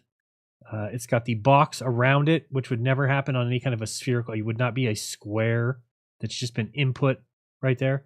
And really, when you do photo forensics, anytime you see these anomalies, it usually means that that's been added. So even this little black thing down here has been added to that picture. You can just tell. So has these so-called stars and Venus or whatever they want to put up here. You can just tell it's been added. They would not turn to this color. Okay? And you can see the square there. So I just thought that was funny. It's a typical of these guys and their nonsense. And yeah, I mean, we could probably find a bunch more because this was Apollo and we were looking, I think I was looking right up. Where's those images here? I mean, is this what the sun would look like in space? I don't think so at all. I don't think so at all. But this umbrella, the most helpful thing that there ever was invented. You know, the guy who invented it, he thought it was going to totally just be for protecting rain. He had no idea that they would be able to use it to communicate 250,000 miles, which is impressive. So thank you to the inventor of the umbrella for making space travel possible. I mean, look at the blast crater here, or the complete lack of one. Give me a freaking break. Just no crater at all. Let's go here and look at this one. I mean, there's just nothing. How would this be like that? It's just ridiculous. To think that this, I don't know if you guys heard me. I was on SGT this week. I was on Crow 777 this week. A lot of talk because I get confused when I said certain things, but SGT was fun. SGT was just a fun time because we talked about all the issues with space and the moon. And I was with a guy. There was another guy on the show with me who doesn't believe we went to the moon, but is a globe believer. So hopefully I got him thinking about it. Let me see here if we've got any more I want to show here. Where's those pictures of so-called Venus? I mean, look at this. Look at these things. I mean, this is so bad. It's just in a warehouse. I don't know how anybody believes these things. And this I can kind of see. I mean, I just don't understand it. Don't know why people have ever fallen for this.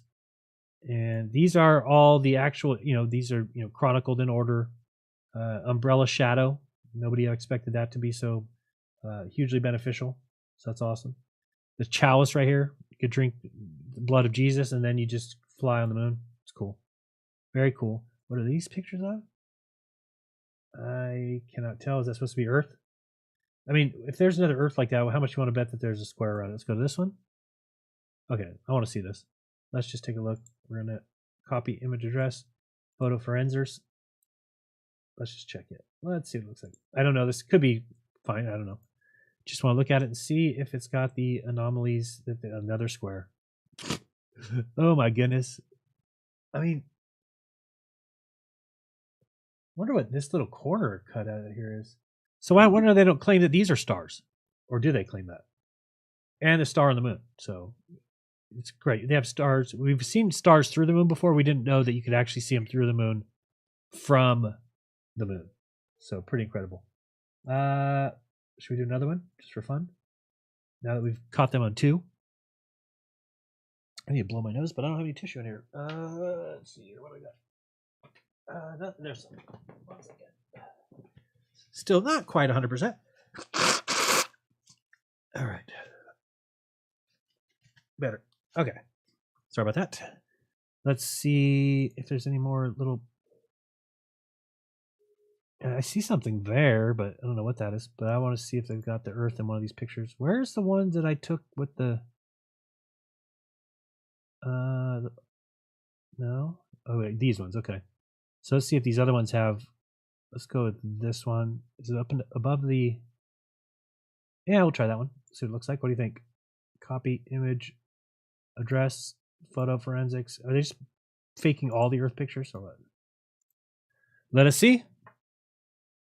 And again, I mean, this is not what happens in reality. So, I mean, it'd be hard, but if you took your camera out today and get a little play ball or something and have it pop up over your car and have somebody take a picture of it, bring it to photo forensics, and you tell me if there's a fucking square around it, okay? You tell me if there's a square around that picture, and there won't be, because how would there be? Where's the square coming from? It's just a really lazy way of inputting an image on top of another image. And let's see here what we got here. This isn't the one that has the Earth behind it. I don't know. It doesn't look... I mean, this is ridiculous, this picture. How close is this horizon? This shadow almost hits it. The shadow from the craft almost is on the horizon. I mean, it's just so ridiculously small. I guess it's, it's the size of Milwaukee, which is pretty cool. Let's see if there's any more. I don't see any more Earths. I don't know what this guy's taking a picture of. Yeah, I don't see any more. Where was that one that had it? Yeah, these ones. I mean, there's just going to be the same thing there.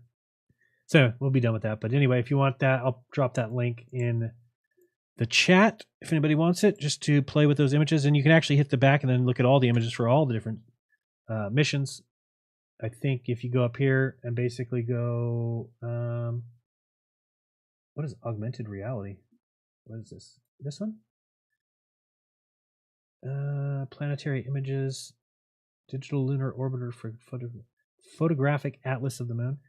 The funniest thing that I think is the lunar reconnaissance orbiter, and there's actually people who want to argue with you. What is this thing? Oh, we've seen that thing. They actually want to argue with you about it. It's just ridiculous. If you just look up, is there any in here? Let me see if we got lunar reconnaissance orbiter images here. Library. Oh, here we go. Wait, maybe it's in here. Far side landing site. Where's LRO? You gotta be kidding me. USGS, shade of relief, lunar reference map. There's no LRO stuff. Index maps, intermediate charts. I don't see it here. But if you go to, you can just search LRO and see the hilarious images that are there. Let's see, LRO. I don't know if they'll show us here.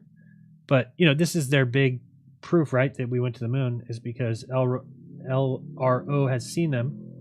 Where do you find the multimedia? LRO image archive. See if they've got it easily defined. I don't know if they do. Oh, here we go. I mean, this is such a joke that anybody would tell you. I mean, give me a freaking break. First of all, if we were to figure out, it tells you right here. This image of the Apollo 11 landing site captured from 15 miles above the surface. 15 miles? I don't even think it... Does it really go that? 15 miles. So what is that? We got 10 miles is 50,000 feet. So you're talking 75,000 feet. I mean, it's ridiculous. So this is supposed to be like the astronaut's walking path. Could you see a walking path from an airplane? And that airplane's at 30,000 feet. So we're supposed to believe double the height of an airplane.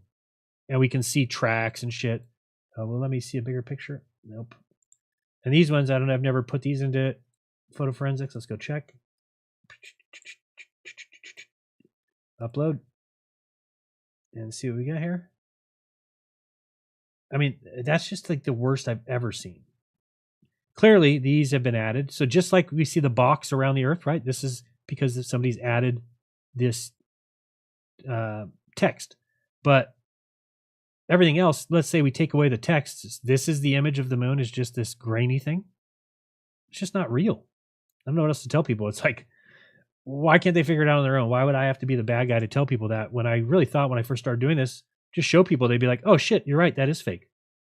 And that's it. And we move on.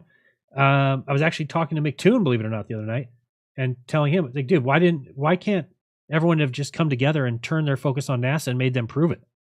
What is the point of fighting against people trying to point things out for not the benefit of themselves? I'm not benefiting from telling you that the moon landing is fake and that the NASA's lying to you. I'm doing that to help humanity. What's in it for me to say that it's fake? Nothing.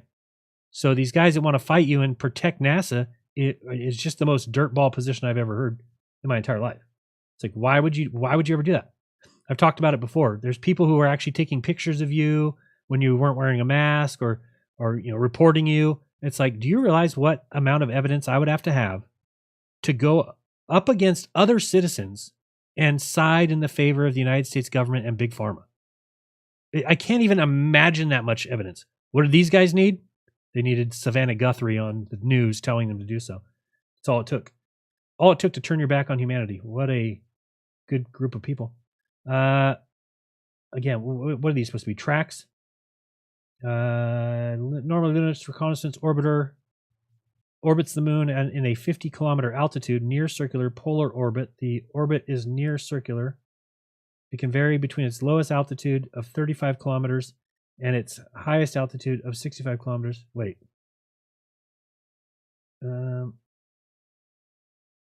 just have to check one thing. Didn't they just... What oh, here it was, this one. What did it say here? Okay. I mean, already we have a lie. A straight up lie right here. Let me make sure I have this right. This image of Apollo 11 captured from just 15 miles, 24 kilometers. And what did I say right when I said that? I said, oh, I didn't know it was that close. So then we went to this image here. And I read down here and it says, normally the Lunar Reconnaissance Orbiter orbits the moon in a 50-kilometer altitude. The orbit is near circular, and the altitude can vary between its lowest altitude of 35 kilometers. If its lowest altitude is 35 kilometers, then how did it capture this picture at 24 kilometers? Did people not know what lowest means? Fuck. It's just, I mean, it's everywhere. It's just so ridiculous. These guys get away with this nonsense. So, okay, now it's saying that its lowest altitude of 35 kilometers, highest altitude of 65 kilometers over a 28-day period. So even at 35 kilometers, what's 35 kilometers to 35 km to mi? 21 miles. I mean, 21 miles in feet is, hello? No, it said 25 miles is 132,000 feet. So now we're supposed to believe this is the lowest. It says lowest. If it's the lowest, then you're telling me that from balloon height, from a Dwayne Kellum balloon height, we're just seeing fucking foot traffic on the moon? Get out. Get the hell out of here. What a joke. If left unattended, the moon's lumpy gravity field would further perturb LRO's orbit, driving the altitude lower and lower, eventually causing the LRO to impact the surface in about 70 days. However, by design, it has propellant. Of course, the propellant lasts forever. Anything in space lasts forever. That's why we got to go to space. You have a car on Earth, breaks down.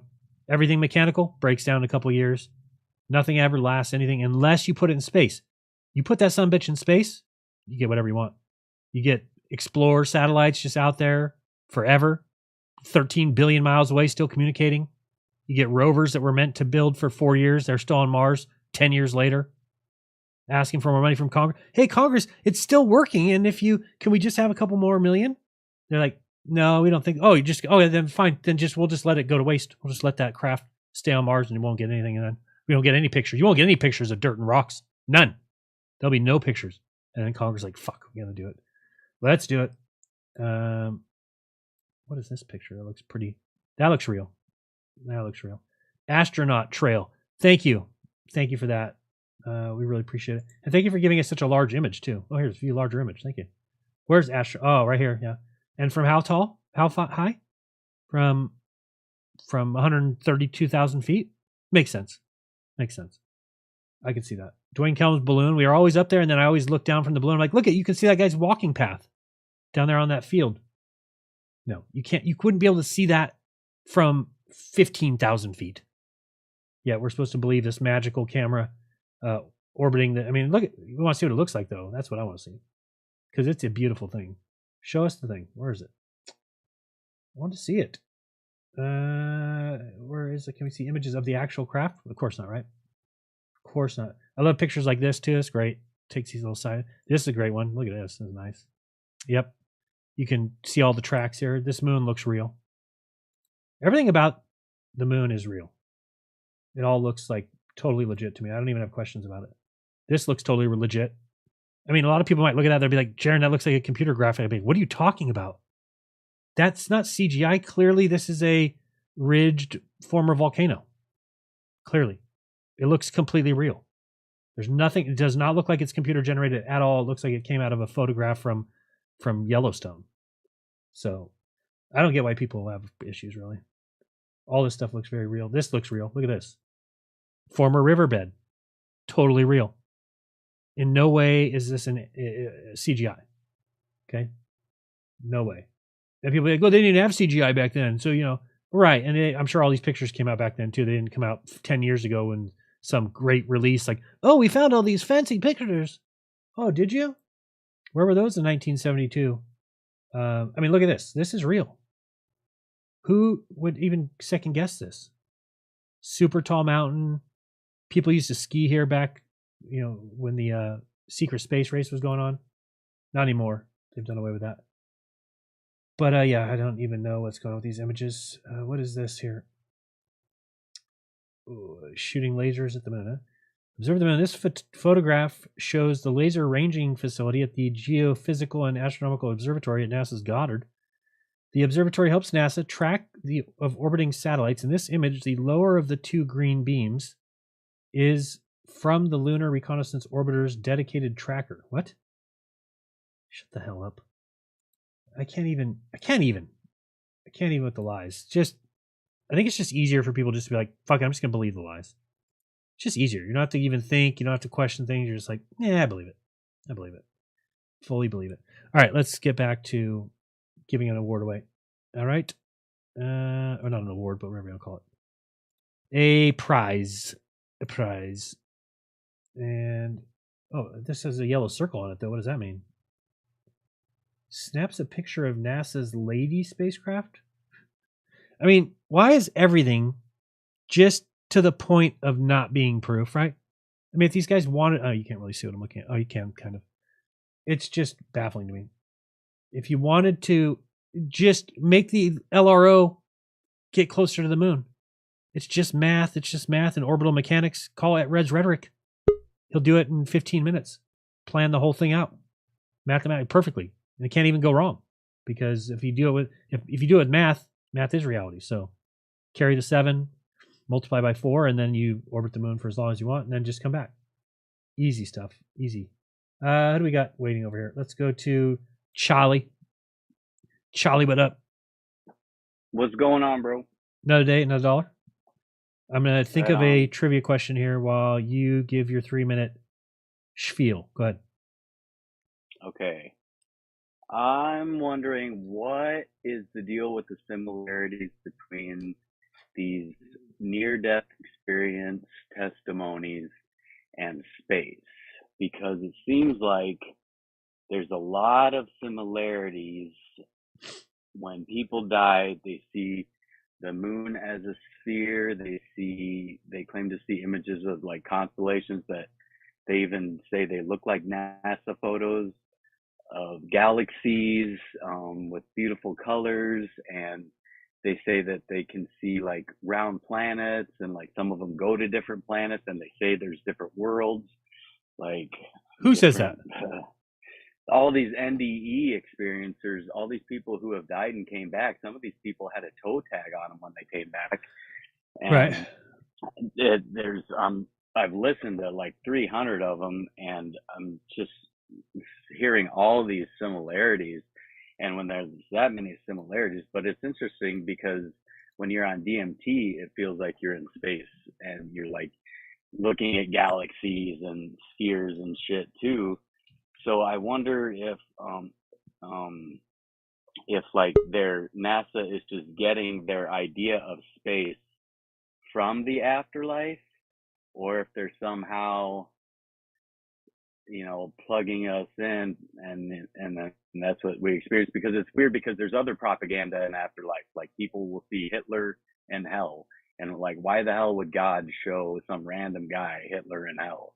And I know these people believe what they're saying. You know, they don't look like they're lying. Like, yeah, they may believe Apollo what they're 11. saying, but there's also a lot of chemical things that could happen right at that time. I wouldn't be surprised if they, trip out, like almost like they're on drugs.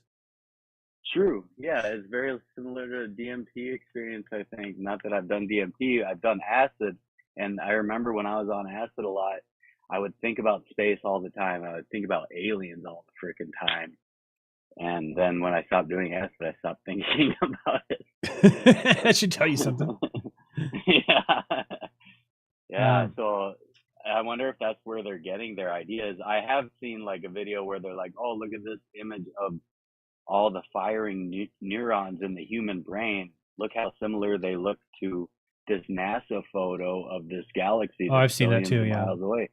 Yeah. So they're just stealing ideas from our mind just to make it look like what they claim it looks like, or it's just all in our subconscious, and maybe that is reality, because I doubt that. I mean, maybe I don't think that would be. It doesn't make any sense. I mean, why would you? Who cares? Like, you know, like, oh, you die and then you show up on Neptune. You're supposed to be like impressed. I don't really get it. Like, I don't know. I think they think that you reincarnate through the moon, though. I've heard that. I've heard that. And you see a lot of like DreamWorks, right? The kids sitting on the moon fishing for souls. That's kind of the whole imagery there. I'll look into a little bit about near-death experiences, because I do have a pretty strong belief in reincarnation because of children. See, I don't trust adults, right? So an adult that has a near-death experience and comes back and tells me about it, for me to believe that, number one, I would have to make sure they're not selling a book. They're not, you know, because then it would be very easy to, if you did find out that you were dead for 15 minutes, you're like, well, I was dead for 15 minutes. That right there is a ticket to writing a book. Just, you could write a book about it. People are going to all watch it or read it. So again, if they weren't doing that, or if I know them personally, other than that, I wouldn't be surprised. Everyone believes in space. They're not going to be able to describe anything on Earth that's impressive to anybody. So if you just take it up and say, oh, but I was on Mars, and there was Corey Good was there, and so was Matt Damon, you know, then people maybe believe it. Yeah. The youngest NDE that I heard testimony was, he was 5 years old, and he said that when he left the Earth, he flew past the moon, and when he looked at the moon, he thought it was weird that it was a sphere, because he thought it was flat. And I don't know what that means. That's just what the kid said. But yeah, normally it's adults, and normally it's coherent adults that can speak fine, and that aren't, you know, like there's no trannies or gays. Like, they're all just normal adults, which is weird too in this 300, you know, like you think you'd get the occasional weirdos, but yeah, they all seem like fine. Maybe that's because they died and they came back and they're better, but they seem like, just like there's a similarity between their personalities as well.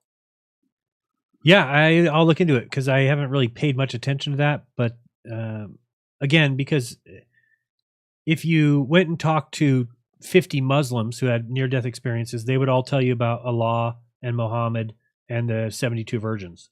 They wouldn't tell you about what we grew up believing in, because that's our culture.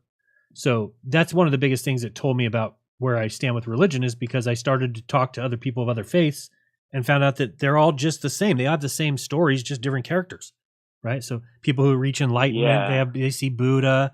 If you've talked to a person who's Japanese who has a near-death experience, they'll never come and say, oh, I saw Jesus, and because it's just not what they were raised with. So it's not going to be even in their mind to even come up with it. So anyway, but they all do feel love from an overpowering source, whoever that is. And that might be true, right? Bro. That might be true, because that is kind of that universal thing. I think that all religions are people's attempt to describe that connection we all have with the Creator. They just, each culture is going to describe it their own way. And then for some reason, at some point, everyone's like, no, my description is right and yours is wrong, which is just stupid, in my opinion. That would make all of them right. All of them are correct. Their idea of the higher higher power just represents itself in all these different forms. Correct, but it can be wrong, right? I mean, you can take it too far if you're a jihadist who believes. I don't even know if there's actually jihadists or if that's just something we've been told. But if there is people who think, oh, I can die for my faith and then I get all these virgins in heaven, probably not something that is handed down or revealed. All right, well, thanks, Charlie. Yeah. Appreciate it. All right, thanks, Jeremy. We got Bastard Chris in the house. What's up, Bastard? Hey, Jared, how's it going? Does your dad know that that's your name? He might be a little bit upset. He doesn't know my name. Okay. I don't know his. I guess that's all. There you go. That's all I know about him is his name. There you go. So yeah. Oh, so you are really the Bastard Chris? Yeah, It's- yeah. okay. I'm wearing it because it's true. All right. I like it. And I wear it as sarcastically as a compliment. Okay. Because my parents didn't have their relationships sanctioned by the state. So It's not a bad thing. I mean, but there could be it's not a there bad could thing. be better circumstances. It could be, I'm sure, and that's for everybody. I don't know anybody that I've ever talked to that's like, oh, perfect. Everything was perfect. I mean, my parents stayed together Right. for the kids, and that was the worst thing ever. I don't think I ever saw my parents kiss, not once, because my dad did some stuff he shouldn't have when I was very young, and then they stayed together till I was like 16. I didn't notice that, but you can now, looking back after, you're like, oh shit, yeah, of course, there was no connection there. So again, everybody has these kind of weird upbringings, and I was lied to about Santa Claus, and then had to find out the hard way that Santa was not what I was told. When we woke up, my sister said, come on. We go out in the living room, there's just no gifts. Like 8 a.m, we're like, what the? So we went to my parents' door, we like knocked and kind of opened the door. We're like, Santa didn't come. And then they both like sprung out of bed like it was a movie, like, go back to bed. So we're like, okay. So we like closed the door. And then we just stood there listening to them yell at each other about whose fault it was that the other one didn't wake the other one up. And we kind of both like, uh-oh, those gifts aren't coming from the jolly old Saint Nick. All right, ready, 3 minutes, go. Okay. Well, I have a few different ways I could take this. Whether stick with the moon or go with what I got prepared. I'll go with what I have prepared, I guess. Okay. I have a little presentation here. You sharing screen? About to. Okay. I think it's that one. Yes. I'm ready when you... Okay, there we go. Okay, you are good, go. Okay, so a little intro here. I was actually trying to catch Wits at Austin last week. He had a video about protect the children where he was homeschooling and educating children, and it seemed like his understanding was a little bit rudimentary. So I wanted to share some things about education that might be useful for him and others in that journey of guiding children towards education. A lot of people talk about teaching children how to think instead of what to think, formative knowledge or formative education instead of informative education, and that's a very tough concept of how do you teach somebody how to think, and that's deeper than I can go.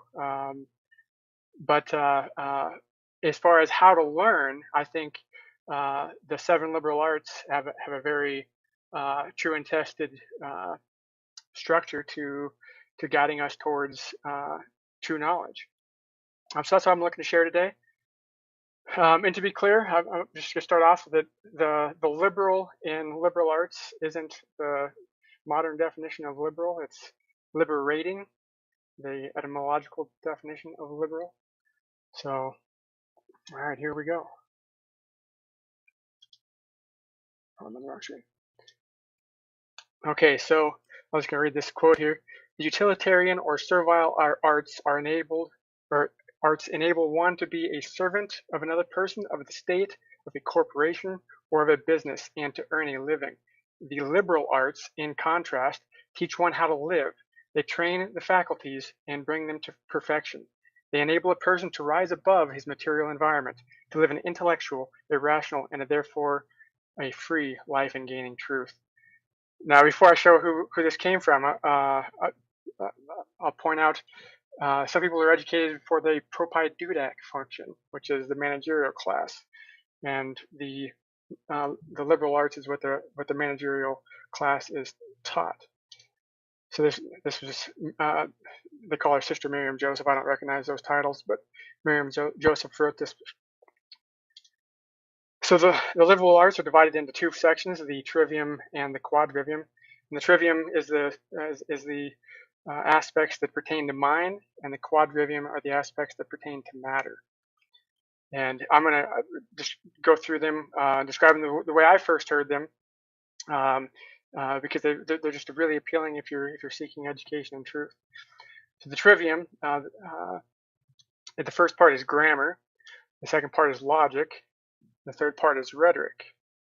How I like to describe them is, the first part is knowing who, what, when, where, and where, and then once you know those things, now it's possible to understand the how. And once you understand all those 5 parts, then you can understand the why. So in the second half, which is the quadrivium, the higher education, is divided into 4 parts, which is arithmetic. Again, this is about matter, quantity and matter. Arithmetic, geometry, music, and astronomy. And this is beautiful, or I think it is, to describe it in this way. 1 is number, or the theory of number. 2 is number in space, and we're talking about physical space, not astrological space. And then number in time, and then astronomy is number in space and time. So this is kind of an alternative way to think about mathematics and number, a closer essence to what they mean to us in our reality. I just want to be real brief with that.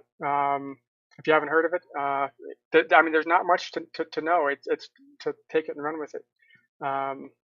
But there are things that can help you develop your own concept of the trivium and the quadrivium.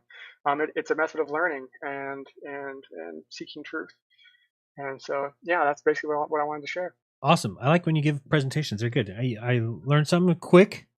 You should do little courses. We could probably use you over at True Earth, or we're going to be doing some courses, stuff like that, little 5-minute videos, things that people can learn. So we might reach out to you. But thank you. Appreciate it. And tell your dad I said hi. All right. Let's go with Party Poet. Party Poet, are you there? Party Poet. PP. All right. We're going to move on to the quiz. So up first is going... Why is that thing not working out? Okay, here we go. So this is for Rokfin. Everybody there at Rokfin, you ready? I believe you're ready. We are giving away 1 general admission pass right now. It's going to be a trivia question. First one to get the answer correct. I need the answer in Party Poet.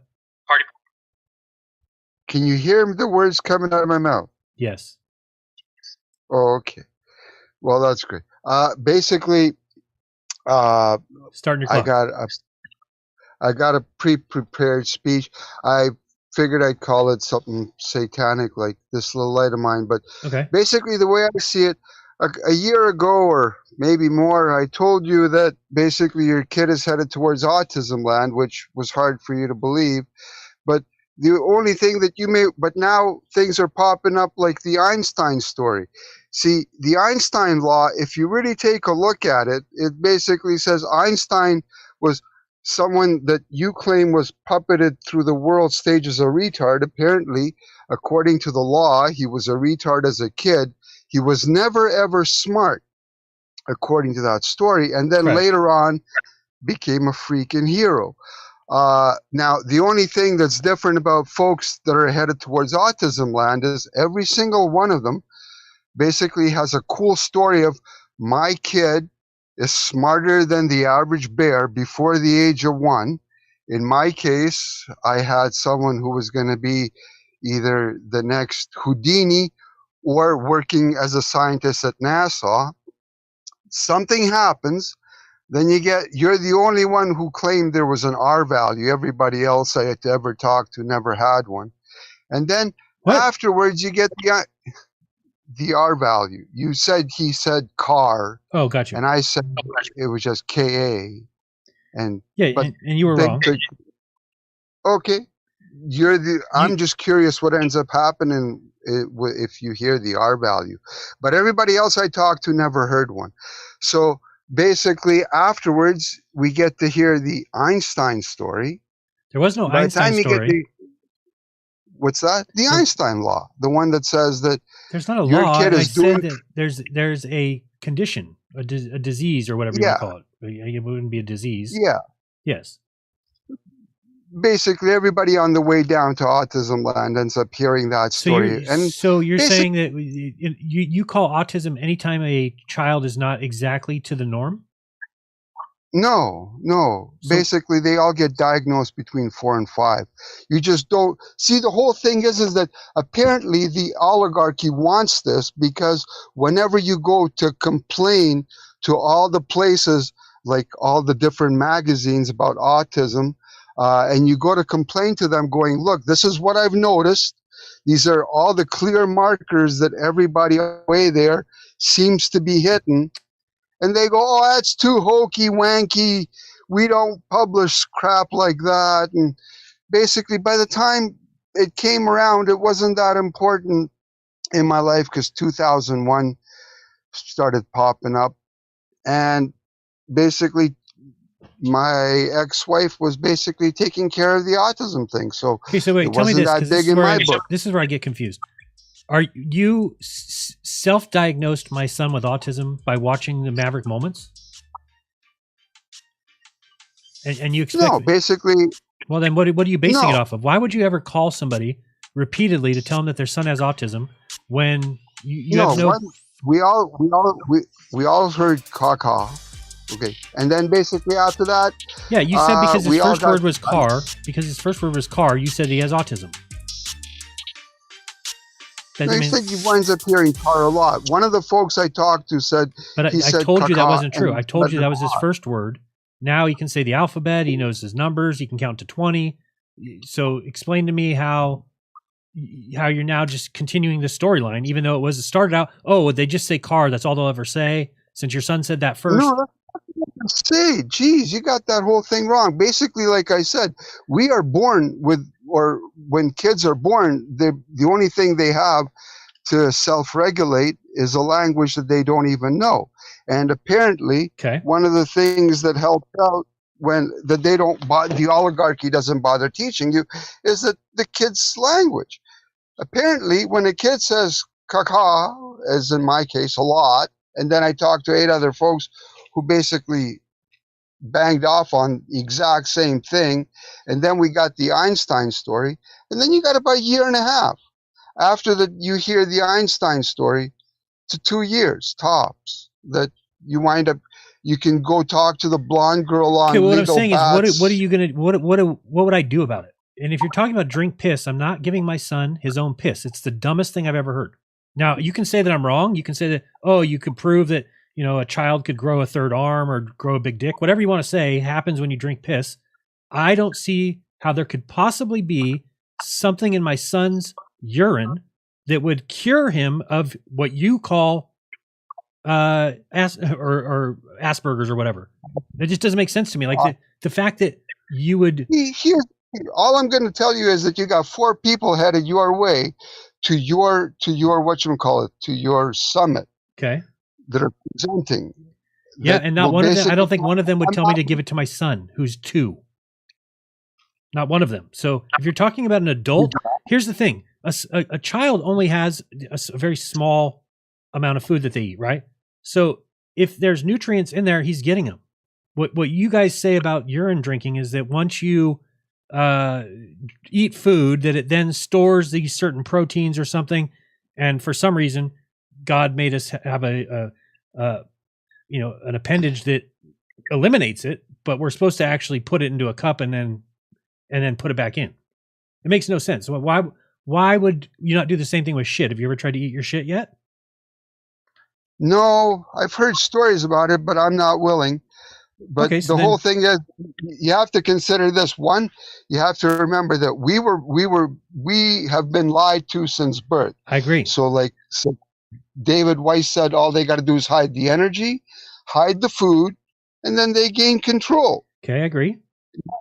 Basically, we've seen David Weiss show his... What I guess I'm confused on is that let's say that my son does have autism, which would be weird anyway, because I think autism comes from At least vaccines. headed towards it. Okay, Aren't you keep you saying lucky? that. Great. I mean, the Yeah. difference is that I don't really care because even he's not going to go to school, so it doesn't matter. He's just my son. It doesn't. I don't even. You're putting a label. What is autism? Is it a disease, or it's just the kid isn't like everyone the other kid? His name is Maverick. I intend him to be not like every other kid. That's the whole point. Oh, his name. See, basically, what I've noticed eventually is that the oligarchy has a dumbing down program.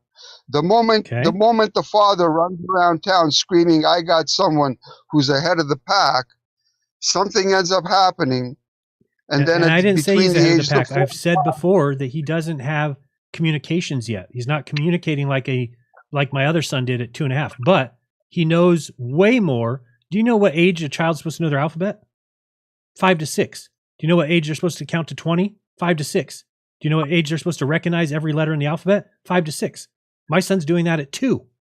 So to me, just because he's slow on the stupid communication that isn't even really, I mean, I've actually looked into it. People say that there's kids who do it the opposite way, right? So some children learn the communication first, and then after that learn the alphabet. That's most children. Some children learn to read, to use letters and things like that first, and then communication comes after that. So I just don't understand what would be, because here's what you're saying. Okay, because he's doing this, you think he's going towards autism. So your answer to me, or your suggestion, is to make him drink his own pee, and somehow that will cure him of whatever's causing this. I mean, well, how could you even fathom that thought? What about his urine would solve a mental deficiency like autism? And how would anybody You know ever? what? How would anybody ever know that? The only thing, as far as I've looked into this, I basically looked at it to the point where it cures everything that's wrong with you. Everybody I've ever talked to, I basically explained it. It cures you to the point where everything if I that's wrong with you. I started drinking my own piss, I would have to make up some stories too. Everything's cured. I used to have diabetes. Now I don't. I had nothing wrong. That's the whole thing. When I went trying it, the only thing that I had wrong is I had male pattern baldness. It didn't cure that. But I had nothing wrong. Okay. Now, so a lot why of would you? some Here's the folks thing. really- But here's the thing. I can't, for me as a father, to tell another father, "Hey, your son is going to have autism." I can tell because he said his first word was car. Okay, that was your that was your original reason. Oh, jeez. Was it not? Sick of the scream.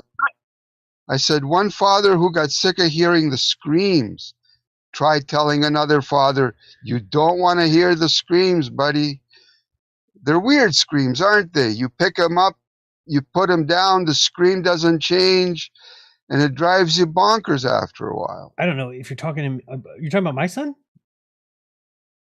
No, my son mostly. Okay. And that's on the way there. And then afterwards, the screams. Okay, so did you give your son urine? No, because I didn't know shit about it Okay, then. so can you imagine? Can you imagine though? You have somebody else who's not a medical professional at all. Not that I'm saying I would give them a little bit more credit, I guess. I mean, I'm going to listen to Amanda Vollmer before I'm going to listen to you, but that's just because she has training in it. You don't. But again, to tell somebody else your son is going to have autism, you need to have him drink piss. That I can't even imagine. Why would I tell another father that? Because you don't want to hear the screams. At least I don't want to hear the screams. If I could have changed my life not to hear the screams, I would have done something about it. That's all. Your son ain't screaming or waking up in the middle of the night. No, he wakes up in the middle of the night a lot. But see, what I'm saying is you can't just say, oh, he does wake up in the middle of the night, then he has autism. In fact, I didn't say that. Does he wake up screaming, going bonkers? I don't know what going bonkers means. He's crying because he has allergies and he tries to wake up and itch his arms. And if we let him, he'll just stay there and itch his arms till he bleeds. So we have to stop him from itching his arms. So he calls him he doesn't want to be woke up in the middle of the night like that. Oh, okay. But I don't understand. I guess the thing to me is like, what is autism? That you're able to diagnose it. Notice that he always wakes up going bonkers. It's never in the middle of the day. It's always waking up and then going bonkers. I just told you the reason for that. People have the way to self-regulate, right? So if you in the middle of the night have an itch on your leg, you're smart enough to reach down and itch it and not really wake yourself up and go back to sleep. That's what most people do. Children don't have that ability. So some children, when they have itches, they wake up in the middle of the night and they start itching, but they don't know to stop. So they just itch. Is he always in the same spot? Yeah, ankles and his arms, yeah. So there's always the same spot on the arms and the ankles. Yeah, I mean, yeah, ankles is normal, and then arms could be anywhere on the arms, I guess. Like sometimes elbows or like forearms. Have you seen those magnet discs that everybody goes around saying stick to people's bodies? It has to be a disc without any toroidal shape. It has to be a disc just like our planet is. Have you ever seen those? No, I don't even know. Okay, well, I would take like a 1/4 inch, a really small magnet, like a 1/4 inch. Mm-hmm. I don't think they come any smaller than that. And I try putting them in the areas where your son claims to be itching. Okay. I would try that. Well, that's a little better suggestion than the other one. So. No, you might not want to hear what ends up happening if they do stick. So, but I would try that. Okay, thank you, Party Poet. Anything else? Final words. Let's go. No, that'd be about it. I'd give it a shot. Enjoy your form. Thank you. Oh boy, that always upsets me. It just gets to me, I guess. And part of me is like, okay, what if he's right? Right? But I really don't care. That's the thing. You don't need to label a child. I mean, my first son had, he went ADD, ADHD. One doctor tried to say he was bipolar. I never gave him one fucking pill. Never one. They wanted to give him Ritalin. They wanted to give him some other narcolepsy drug or something, because I guess it works the opposite in these children, whatever. I just refused because I said, I think that if there is anybody shooting up schools or is anybody doing anything like that, it's probably these children who are over-medicated. So I never gave him anything. What did he do? Graduated high school. Now he's got a full-time job as a carpet warehouse manager in Delaware. He's doing well. He's got his own car. He's turning 24. He's a good guy. I think I owe, I was a single dad until he was 12. So it's just, to me, I could have fallen for all those monikers. Oh, ADD, ADHD. Oh, he's bipolar. And then I could have gone down that route. But I think my route was better, which was he was created. He was the way he's supposed to be. And yeah, did he have the easiest time at school? No. Did he get his driver's license when everybody else does? No. My older son didn't get his driver's license until he's 21. Is that me? No. Day I turned 15 and a half, I was at the DMV. Got my work or my driving permit. Day I turned 16, I was at the DMV. Okay. So it's just weird to me that I don't think you need to label people, because I don't even know what autism is, other than an outcome or at least a result of giving children too many vaccines. So my son has never seen a needle. So I don't think of him as having autism or something like that. He will be fine, I think.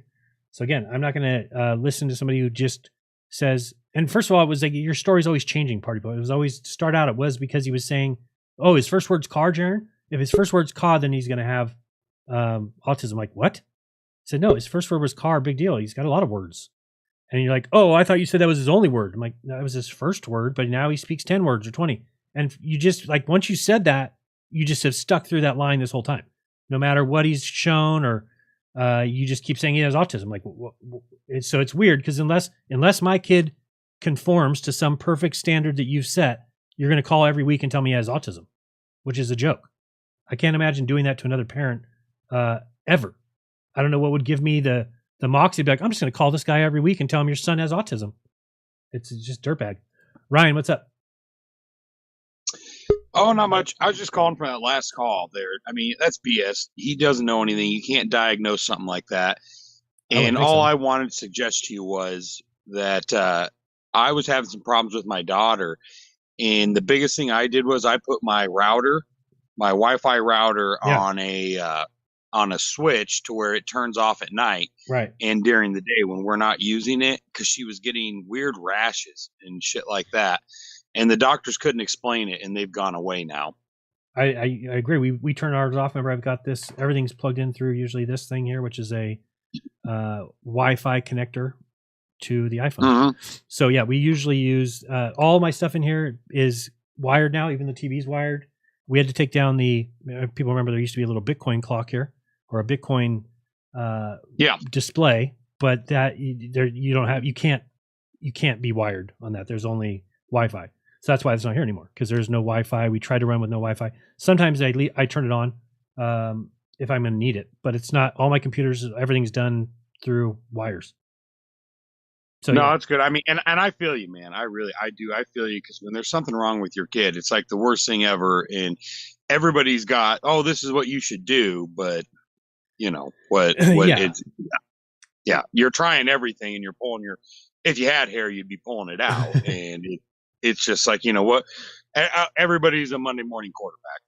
Yeah, and I think that I don't have a problem with anybody's own beliefs or what they choose to do. If people want to drink their own urine, by all means, have at it. Exactly. Have 10 glasses. I don't care. But to tell somebody else that they need to give their child, and I told him, I was like, my son pisses in a diaper, dude. What are you talking about? He's like, oh, when he takes a bath, get a cup and strap it to his leg. And I'm like, dude, I don't know what you're talking about. Like, to me, it's like that is a decision whether or not, and it's not because we've been conditioned. It's like, oh, we've been conditioned as no. Everything that comes out of your body is waste. We don't drink our own sweat. We don't eat our own boogers. We don't get our eye crusties and eat them. We don't eat our own shit, and we don't get our belly button lint and eat it. So why would there just be one thing that was like, oh, but that is what you're supposed to do? Then I can't even picture that. And again, everybody should understand that if somebody doesn't like that idea, and again, if it was me and he was telling me, oh, you have something and maybe you should try it, maybe I'd consider it. But believe me, if I got to a certain age and I found out my parents were giving me my own piss when I was a kid, I would not be very happy. Yeah, just be like telling you that Santa's real. Yeah, I just wouldn't be happy. Be like, who told you to do that? Oh, Party Poet, he kept calling in my show telling me you had autism, so I made you drink your own piss. We strapped a cup to your leg and just fucking gave you a bottle of it every night. I just can't picture that. So again, and I'm not even making claims like I know that that's wrong, or I don't know. I just know that it's not for me. It doesn't seem like something that I would ever do to a child. That's just me, I guess. And no, I'm in the total same boat. I mean, to where even when you go back, like, I mean, who would have thought that, yeah, let's drink our own urine. That's going to fix this. That's going to do this or that. And I mean, but just the whole autism. I mean, people are so quick to label, like, oh no, you got autism, you got this and that. And It's like, well, you don't. How can you even say that? We live in a toxic environment. Absolutely. To where, I mean, you didn't get him vaccinated. You guys live a pretty clean life. So who knows what it can be? Well, I actually think a lot of it is like he came to help us, because my wife and I have completely cleaned up our diet, because he's allergic to gluten and allergic to wheat and allergic to anything not organic, like any kind of processed things. Even he'll break out if he eats a non-organic apple. So again, but what he's done is now I don't eat dairy. I don't eat wheat. So all of a sudden I've cleaned up my diet. I feel much better. So it's kind of funny. My wife and I, we even thought we had a good diet. But now we're like really like, oh, now our diet's much better. You know. No, and that's where I'd said this before. When I was younger, I was allergic to it was just the freaking sun was no good for me. And I mean, I would burn so bad. I've grown out of everything. I don't wear sunscreen anymore. Oh, and the thing I was going to tell you too, when you go out and do stuff, don't wear sunglasses outside, because that's what got me over my sunburn, was not wearing sunglasses. Yep, because I remember one time I wore them down south and then got totally burnt, and that's when somebody told me, they're like, "Oh, you got burnt because you wore sunglasses." I'm like, "What are you talking about?" But it made so much sense. They said, "No, because your eyes are what tells your skin, hey, the sun's out, you need to protect yourself, and if you put sunglasses on, you fooled yourself." Yeah, I remember it was a flat Earth thing. Yeah, flat Earth, whatever that you went. And I looked like a raccoon the next day. Yeah, no, it was pretty funny. But nope, that's all I had to say. And keep it up. You are the man. All right, thanks. I didn't keep putting names up there, so we had Ryan. We're gonna go one last call, and then we got to do the giveaways. Sacred Knowledge, what's up? Hey, how's it going, man? How you doing? Excellent. Yourself? All right, just get ready to get on a bus. So I'll let the bus go and catch up to it on my e-bike if that does happen. Okay. But I wanted to hit it up because I live out in the IE, Inland Empire, and then I take the train to Los Angeles to work doing Uber Eats deliveries on my e-bike, and then I come back on the train. I live like an hour outside of LA. What are you making a good day? 200? Well, I just started, so it's the AI don't like me as it is. So I think it's going to take some time, but I've like barely got 100 in a day, you know, like just started, just trying it out. All right. I've never but a done lot the of people Uber Eats. We did, make like 150 a day. Oh, there were some days my wife and I made 300 at DoorDash. Yeah. Some people make more than 200. I'm like, damn, I can't. I'm just that was jealous. a long time ago. Wait. I don't know if they've changed everything. That was right at the beginning of COVID. The e-bike is cool because you don't have not the gas and all that. You can't make no money with the gas prices no more. You know what I mean? Yep. Anyway, I wanted to throw my 2 cents in real fast about one subject that the bus shows up. Oh. He's about to leave.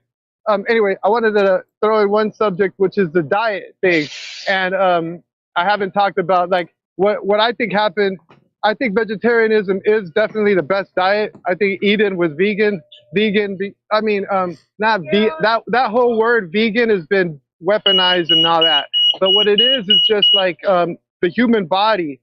Your anatomy tells you our intestines are about 10 to 12 times the length of our bodies, just like other herbivores. And carnivores have short intestines that are 5 to 6 times the length of their bodies, and they have claws and they have fangs that we don't have, you know. So what I'm saying is they have to push the meat out fast before it putrefies in their gut, and that's why they have short intestines. We don't have short intestines. Our intestines are too long, and that's why we get colon cancer, because by the time the meat hits our colons, it's starting to putrefy, and that is carcinogenic, that the chemical that it releases. So that's why people get colon cancer. So that tells you alone right there that we weren't designed really to digest meat, and the way and also that the government subsidized the meat industry. So the reason we eat it so much is because they make us eat it. It's not like it's a natural thing. It's definitely not the best diet. It's dirty diet. You know what I'm saying? Eating plants, eating stuff that grows from the ground from the sun. That's the best diet, definitely. I agree. You know, a lot of people don't know that because they did a psyops on it. As soon as it started to spread and people started realizing how nasty milk and meat and all that is, animal products are really. Well, I won't throw people's names under the bus, but I've talked to several people who have the same issue, that as they tried to go vegan, they lost what they felt like testosterone. They lost like that bite, that fight. That's how I felt. So I'm down to just turkey and steak and fish. I eat meat. I eat meat because I'm forced to. But like what I'm saying is, what do you mean? Why are you forced to? I'll talk about that later. But at first, I want to say this. I understand what you're saying, that feeling. But what it is kind of like with that diet is good for like if you're a worker or you do a lot of labor, yeah, because it gives you a lot of that type of energy. But the thing is, if you eat the proper type of vegetables and grains and beans and rice and all, if you eat it right, you ain't gonna ever feel nothing wrong. You're just gonna go through a little bit of a withdrawal for a while. But if you do it right, you won't feel that. You're gonna, because you can eat hearty. The problem is that there should be vegetables growing everywhere. There should be free food growing everywhere. But it's so hard to get good veggies that people don't know how to prepare it right, and so they're just used to eating meat. You know what I'm saying? And it's addictive. The meat is addictive, and it causes a karmic debt because that animal had to suffer. You know, and you didn't need to make them suffer. But we're in the matrix. The place sucks balls. You can thank the meat before you eat it. You can just like you do with water, right? You can make it better. You can make it better. I'm not saying look at no, but here's the thing. I mean, anybody who's going to make the claim that like it's morally correct, to me it just seems weird, right? Like, let's be honest with each other. We contract out our murders. Nobody's going to be able to go out in a field and kill a cow, yet they'll go scarf a hamburger, no problem. So it's just we're lying to ourselves. I know that, but I also know that I spent 40 years of my life, or 35 years, eating meat, and you can't just stop. That's not how it works. Your body gets used to things. It's like when somebody drinks alcohol every day. If they just stop, they'll die. You have to wean off. So that's just the way our bodies work.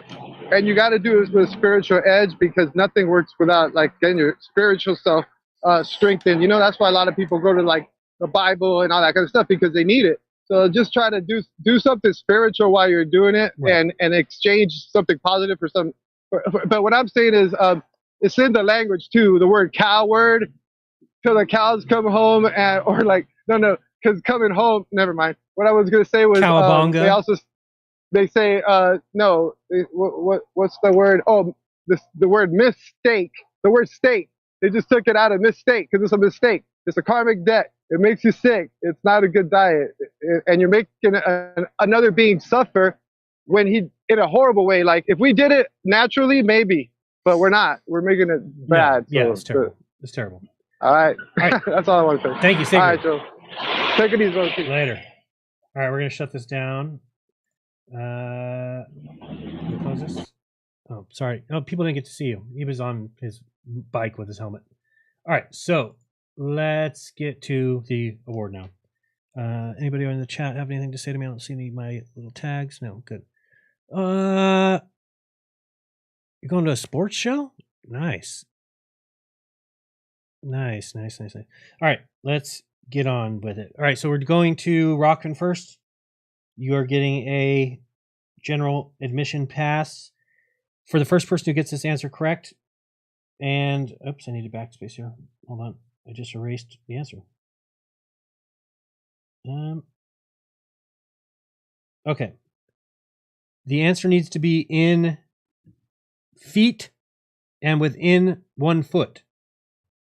It's a whole number. No, that's not true. You should answer in a whole number, I guess. Using 8 inches per mile squared, what is the curvature in feet of 55 miles? First one, at Rokfin will become a summit goer.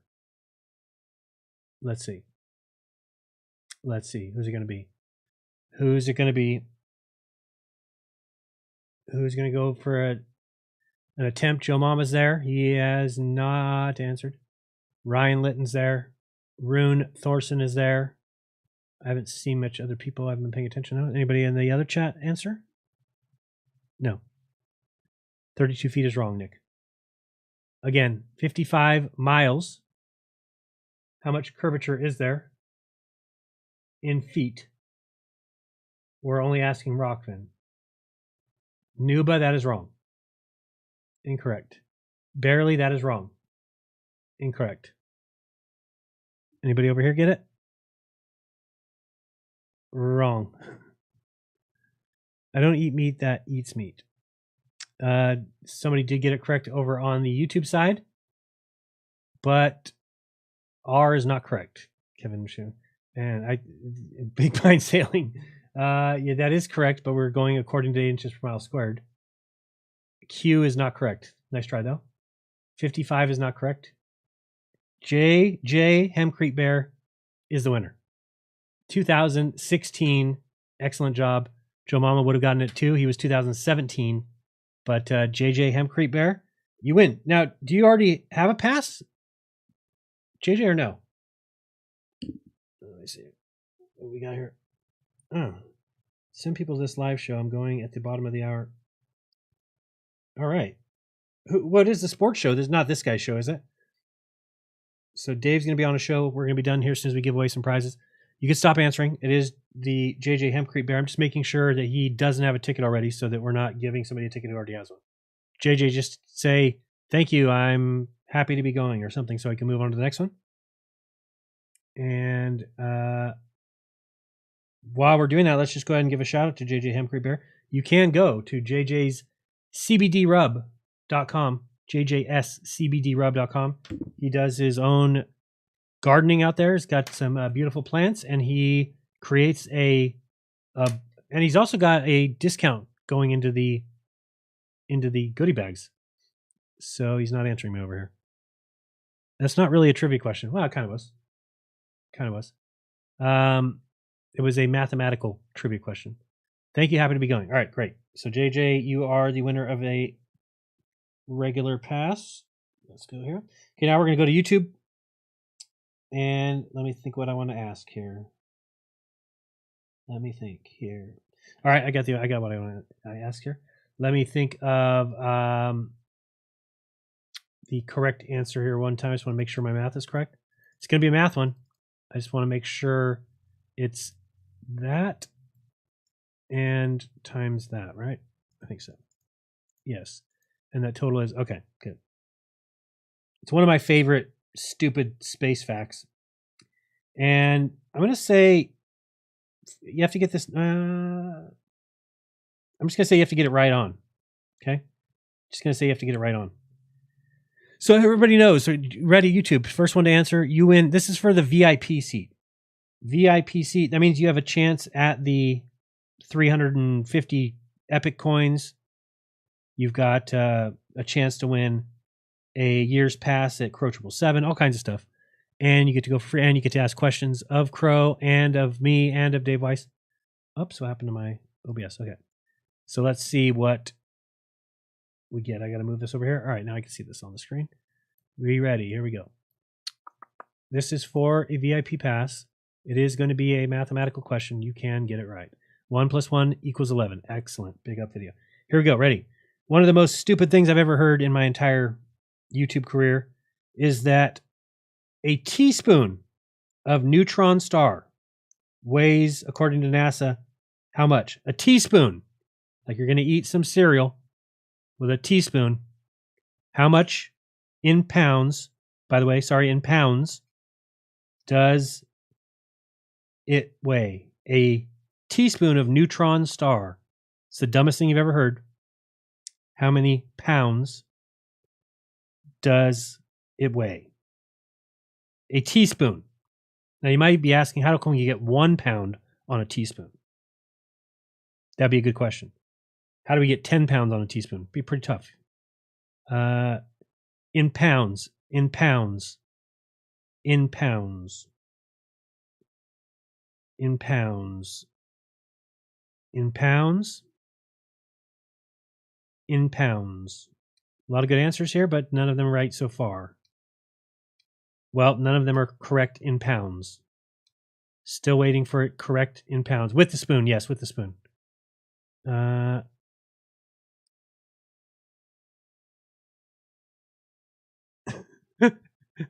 see a lot of answers. I don't think they see the right one yet. I did see somebody give the right answer, not in pounds, but in pounds, I've not seen it yet.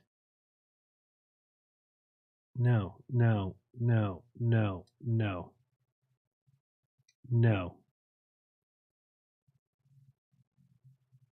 No. No. No, I think that's right. I think I have the right answer. No. No. No. No. Wait. Yes, Mr. Plamp wins. Let me check that. I'm just going to put it up on the screen to make sure that we are right on that. I believe you are the first one. Let me check and make sure nobody else got it. Mr. Plamp said, and he totally copy pasted off of something because he doesn't. Nobody writes like that. Is that 20 billion that you have written there? What just happened? Where did the Mr. Plamp? There you go. Is that 20? So if this was here, it'd be million would be here. Billion. 20 billion pounds is correct. Let's see if anybody had that before you. We had 20 trillion pounds. Doug kept going to the trillions. 25 trillion pounds. Doug, you carried too many zeros. Too many zeros. Let me just check and make sure I had it right. According to a fast fact here, it says the enormous density of a neutron star, which is just so bullshit. Can you imagine a teaspoon?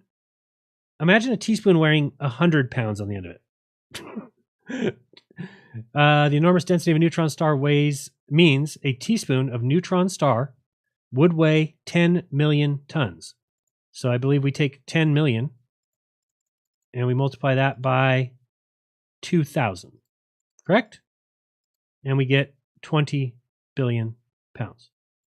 Let me check one more time, make sure that you are the winner. Mr. Plamp, we've got, you said 10 million tons. Oh, so you were the one who got it right twice, actually. 0 pounds, 1 metric ton, 25 trillion, 1 trillion. Yep, that's it.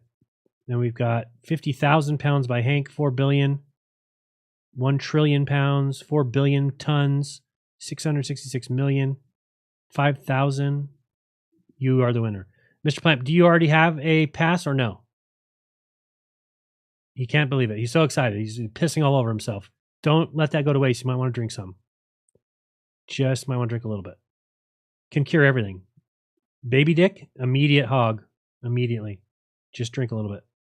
The math works, so it must be true, right? Plamp, can you tell me, he says, I can't believe it. You don't have a ticket already, correct? He forgot to form it in the way of a question. You're right, that's a good point. The heaviest shit, it's just so stupid. So stupid. Imagine anybody telling you that. Now, this is how ridiculous their model is. In order for their model to work, they must have that dense of stars out there. It's just made up. Great. Mr. Plamp says it's hard times for him right now. Great. Can you email me, Mr. Plamp, at Jeranism, and I will respond with your code so you can get your VIP pass. Okay, we got one more regular pass to give up, and we've got a hat and a beanie. Oh, so let's go ahead and do your vote for the best call. I might have missed somebody. I don't know. So you can pick Sarah, but Sarah has already won. She won last week. Willis, Tony Coriolis seems like he already has a pass, but you could make him the winner. Space Audits, I'm not sure if I've seen. Max Aruba, David Sench, Party Poet, and Sacred Knowledge are your bets. Let's go ahead. I'm just going to be looking at only YouTube. Well, no, I could go back and look at Rokfin, but just answer one time. Your numbers are 1 through 8, and starting now, I'll be counting them real quick. This is for the other pass, and then we'll do the hats after. 8 trillion, and I said it first. No, that's not correct. Do a poll? Does that work? Here, let me see. How many answers can I do? Start a poll. Wait 1 second. We're going to see how many I can do. So we're going to go, who won? If you answer, just wait 1 second. It's not going to count anyway. Who won? And then we can answer these people. So we're going to put Sarah. Well, should we take Sarah out? She won last week. Willis. Wait, how do you add? I don't think you can. I don't think you can do more than 2. Yeah, you can't. Has anyone ever seen more than 2? Yeah, I think you can only do 2. Don't answer that. I just tried to see if you can go. End poll. Can we do more? End poll. No. Okay. That ain't going to work. All right. Let's go ahead and start giving me your numbers now. Please don't answer more than once. And I will start taking them down. So we've got a number. Wait, 1, 2, 3, 4, 5, 6, 7, 8. We got one for an 8. We've got another 6 something pound. We got another 8. We've got a 3 and a 4. 2 8s, a 3 and a 4. We've got what was the new question? It's just we're giving the award to the best call of the night. So the 8 names are on the screen. If you remember any of them, you can. So Sarah wants to be out. All right, Sarah's gone. Sarah, we're going to take you out. And there you go. Sarah's gone. So nobody answer 1. There's your new updated list. Let me get back over here. Quick. Where are we at? Yes, take me out. How'd you get the Pettit sticker? It's in there. It should be in the list, I think. Google says, oh wait, LOL. Google literally says a teaspoon of neutron star material would weigh 4 billion tons. Where does it say that? I'll look it up in a second, Drew. 7 has 1. What else we got? We have a 5 and an 8 and a 4. 4, 5, 8. Wait, 4, 5, 8, and then another 4, and then another 4. Okay. And Jaren Bro, is it Jeranism.com? Yes, Jaren at Jeranism.com. Email me and just say, what up, this is Mr. Plamp, homie. D-Rec is a 4.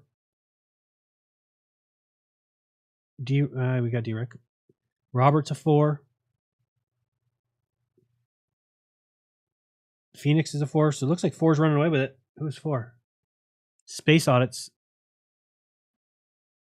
Okay, it looks like 4. Let me just go over and see if there's any craziness going on at the Rokfin. If there's not, 4 is going to be the winner. Let's see what we got here. Over here we got, who's the most recent? Oops. Got to go down here. Scroll down. Scroll down. We got 4 and a 1. All right, we're going with 4. Space Audits, you are the winner. Are you here? If you're in the chat, let me know if you already have a ticket, because then maybe we'll give it to somebody else. Let me get back over to the chat. No, I lost it. Where's chat? Okay. Is he still here or not? Space Audits. Let me see. I've got him on Telegram. I'll get him. He'll answer me. Telegram. And his name is, yes. There he is. Do you have a ticket to the summit?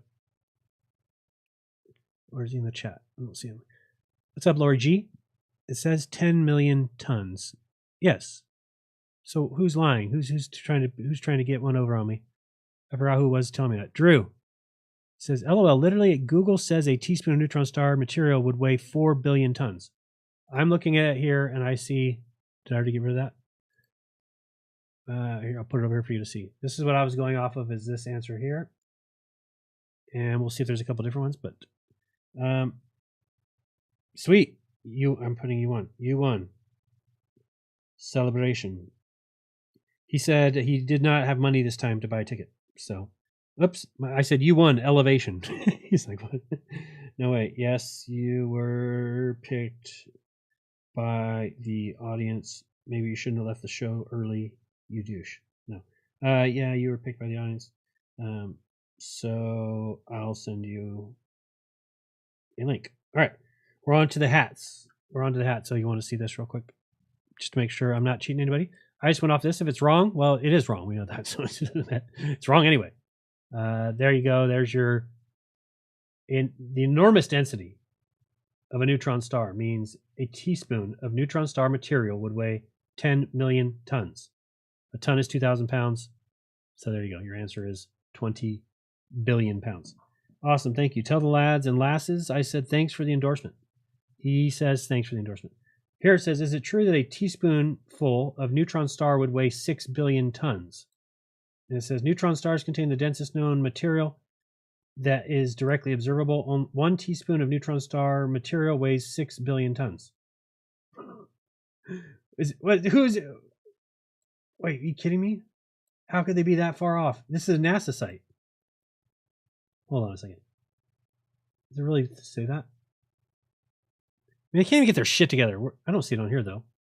NASA Sandra X-ray, blah, blah, blah, blah. I don't see any weight. 11,000 light years. Right here. This means something unusual for happening with neutron star. Huh? Okay. I don't know what's going on. Let's see. One weird type of star acts like another.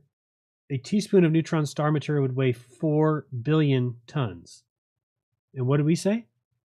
10 billion. No, 10 million tons. How could you be so off? A single teaspoon of neutron star would have the mass of about 1 trillion kilograms.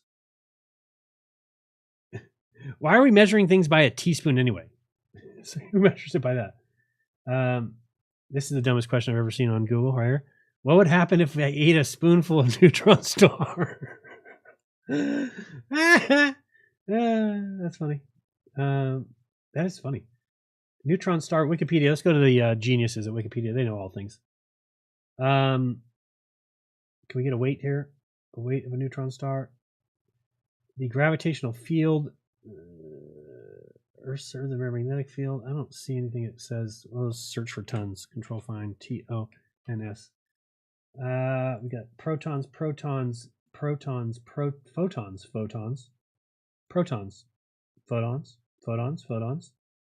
leptons. I believe all these things. I believe in leptons. The average density of material in a neutron star of a radius blankety blank, therefore 5 milliliters of such material, which by the way is like the average. I won't get into it. 5 millimeters is such material is 5.5 times 10 to the 12 kilograms, or 55 million billion. Wait, 5.5 trillion metric tons. This is about 15 times. What? Are you kidding me? 5 milliliters is about how much the average man ejaculates, just so you know. So if you want to picture it in your head, 5 milliliters of neutron star has the mass of all the human beings on Earth. That's what it says. Or about the mass of all humans. You got to be kidding me. It's the dumbest thing. It's so dumb. Like, imagine this. If you're a science person, you have to believe that. You've got to stand behind the statement that a little tiny liquid is going to weigh as much as all the human beings on Earth. Oh, boy. Even before the discovery of neutron in 1931, neutron stars were anticipated, of course, they always get it, by Lev Landau, who wrote about stars where atomic nuclei come in close contact, forming one gigantic nucleus. However, the widespread opinion that Landau predicted neutron stars proves to be wrong. Okay. I cannot go back on the win, but it's probably not as known, or like I at least thought they'd get their numbers together, but I don't see any tons there. See, there's any other answers. I don't see any. Neutron star size. Now we're looking for a weight of a teaspoon of a neutron star.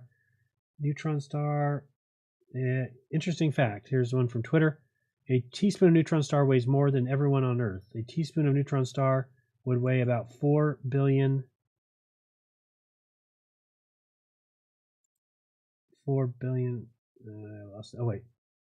There's an understatement. Considering that neutrons degenerate matter. Okay, stupid idiot. All right, let's do something that's a little bit not so stupid. Okay.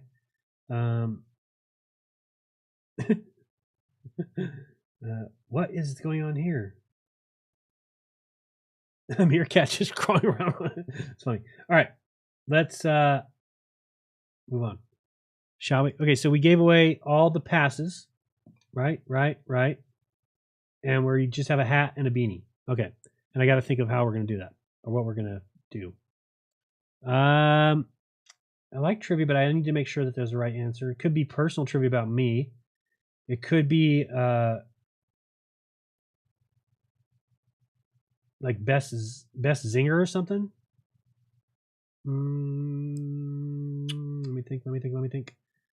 Let me think. Should we just go complete chance? We'll go complete chance here. Yeah, but everybody only gets... Yeah. You can only answer one at a time, and there is the slow modes on, right? Okay, so nobody can just pressure it like crazy. All right, I'm going to write a number between 1 and 100. I'm writing it down now. Go. First one to get the number. You have to get it exactly right. You win a hat or a beanie, your choice. We're talking about on YouTube right now because it's all I can look at. Actually, if somebody gets it right at Rokfin, I'll count it because I'm watching both now. You have to get the number exactly right. You got to get it exactly right. It's just a random chance. We've got Etheric Bliss with the first one guessing. That is incorrect. You get a hat or a beanie, your choice. There is another answer wrong. We've got wrong. And I have no pen. I can just show you the number. I'll just lift up my pad here. No. Everyone present should receive a pass. That'd be nice, yes. No,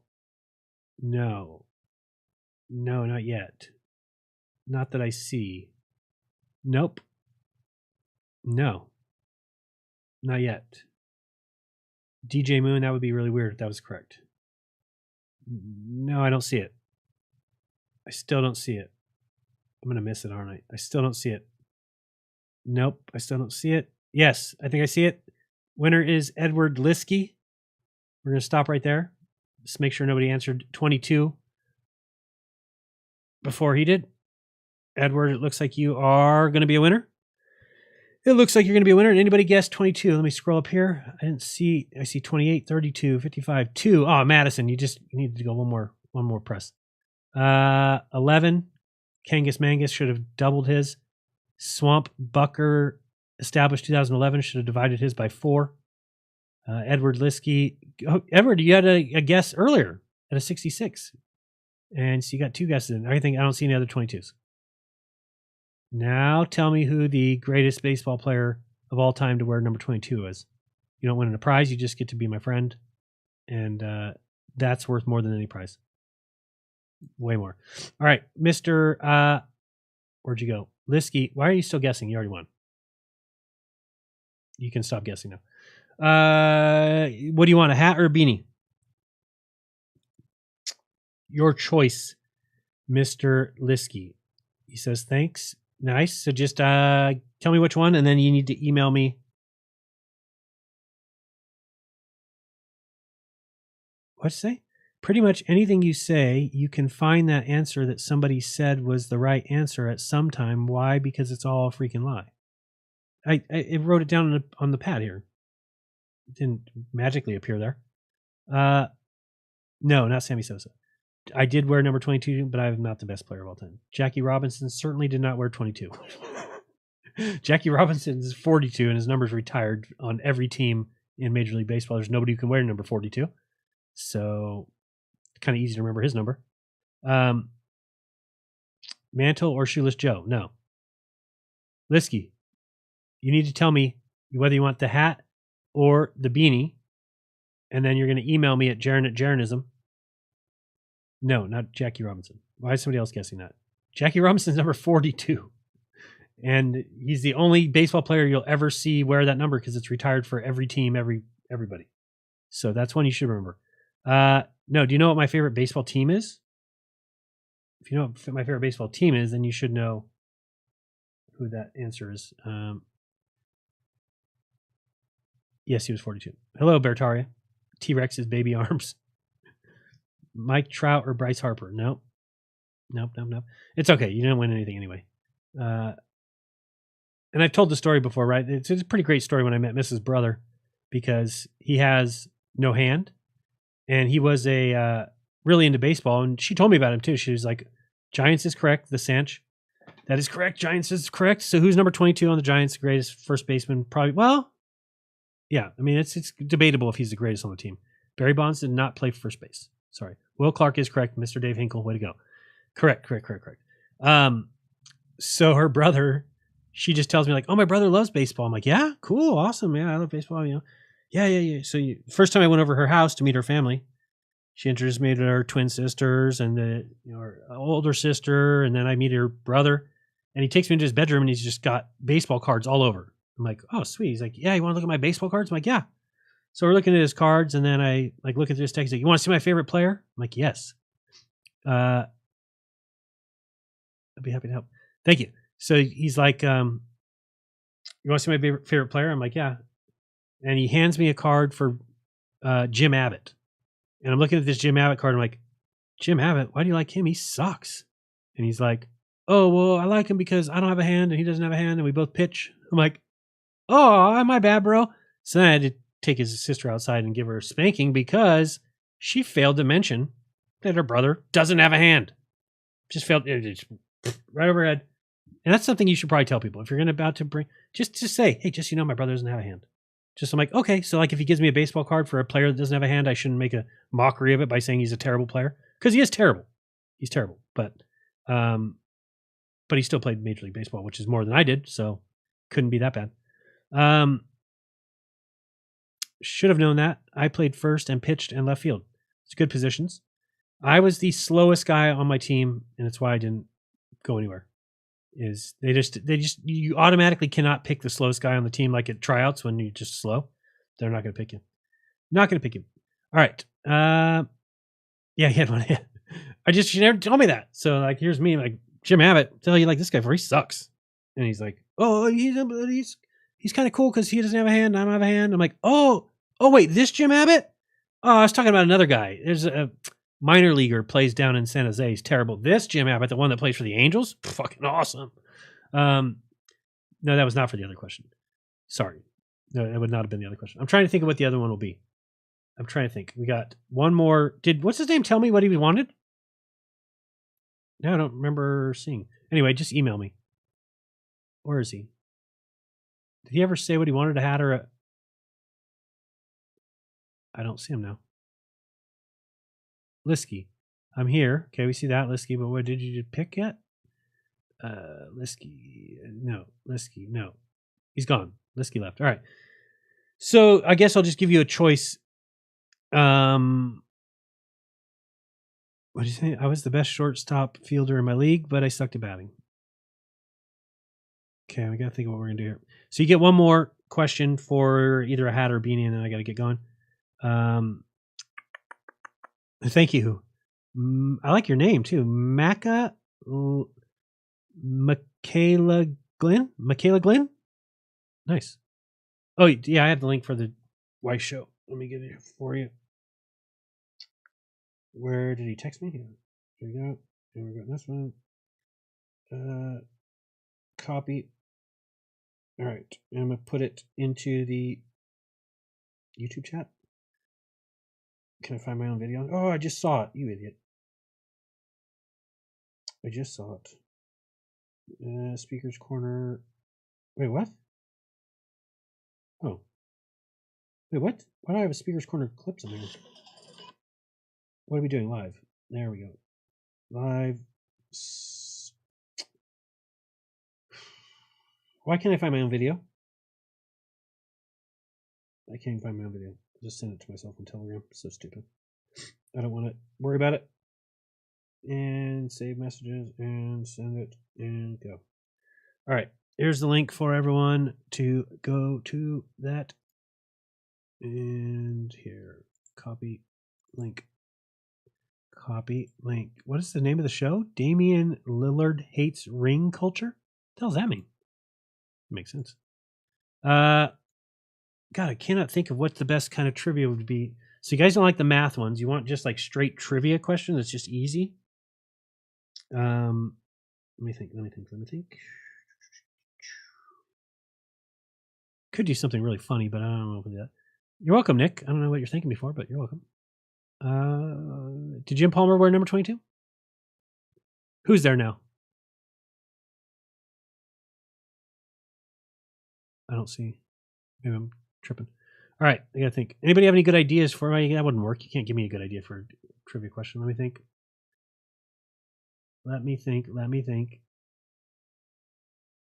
Okay. I had a friend with the last name Palmer, and his mom lost all her fingers. You know, it doesn't happen a lot. It happens a lot, like where people's names match. I used to think it meant things were fake, but then I like met people that were just weird. You know, like at a sandwich shop or something, the guy's name will be like Henry Maker. You're like, what the happens? My best friend's brother is Nick Markakis. He played for Baltimore and Braves. Yeah, I know Nick Markakis, but I know, wait, my best friend's brother. So I know Nick Markakis' brother. Your best friend's brother. So I know that brother. He actually is a flat earther. Believe it or not. So if you didn't know that, you didn't know you had a connection there. So, how is Barry Bonds not your favorite player?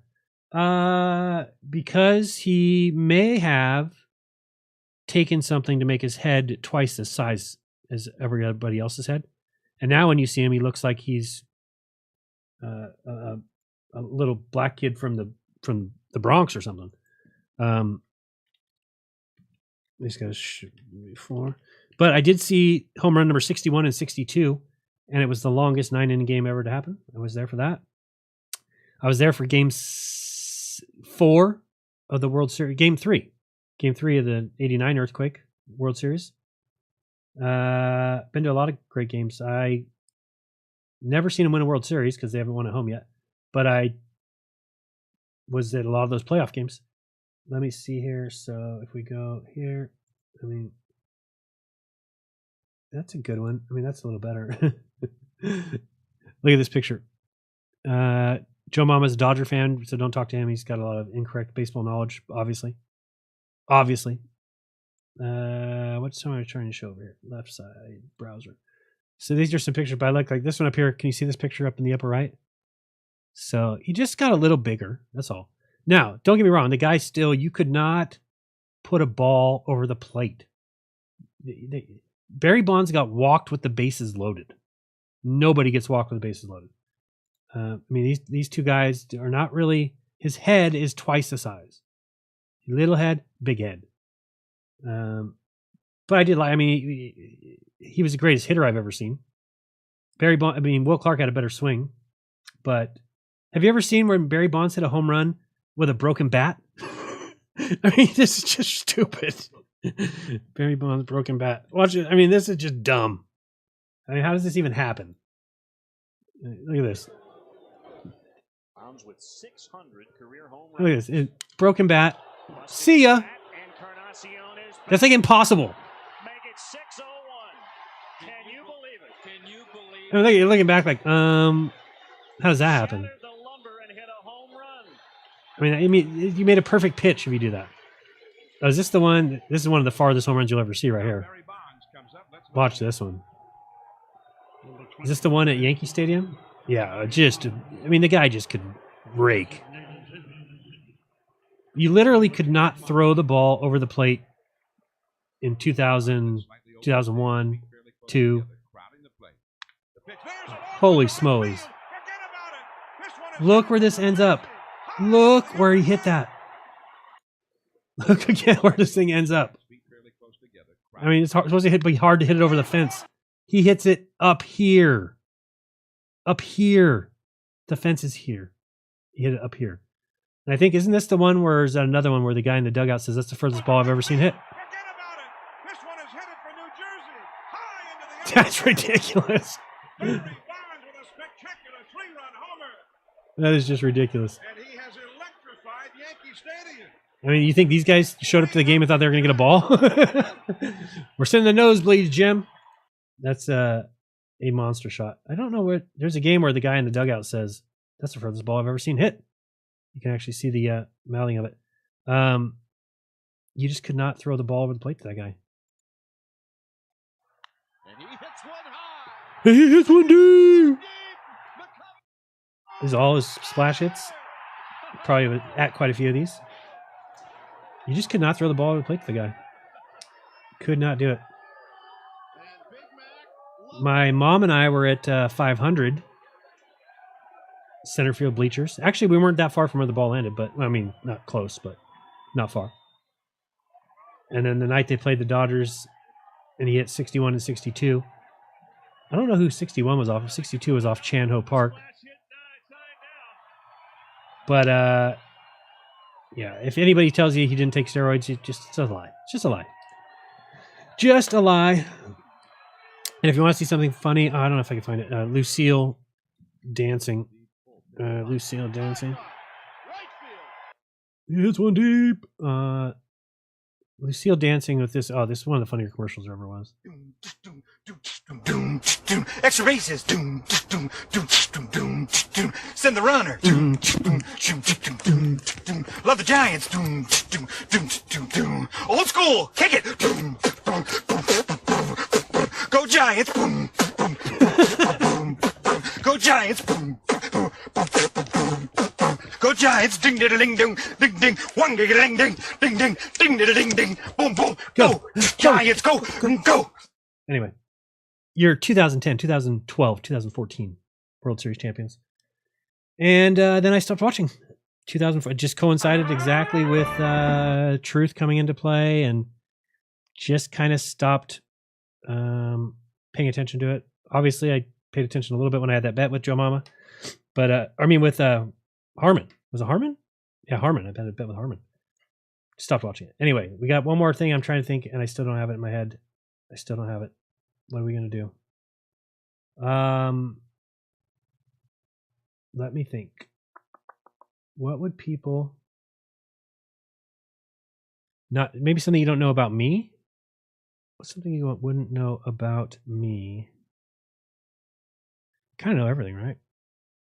Oh, I got it. This is for the winner of the hat. This is going to be a Jaren knowledge. You have to know knowledge about me. You have to spell it correctly. And I'm looking for a one-word answer. Okay, one-word answer. Spell it correctly. You win a hat or beanie, your choice. Are you ready? We're going to be looking at both.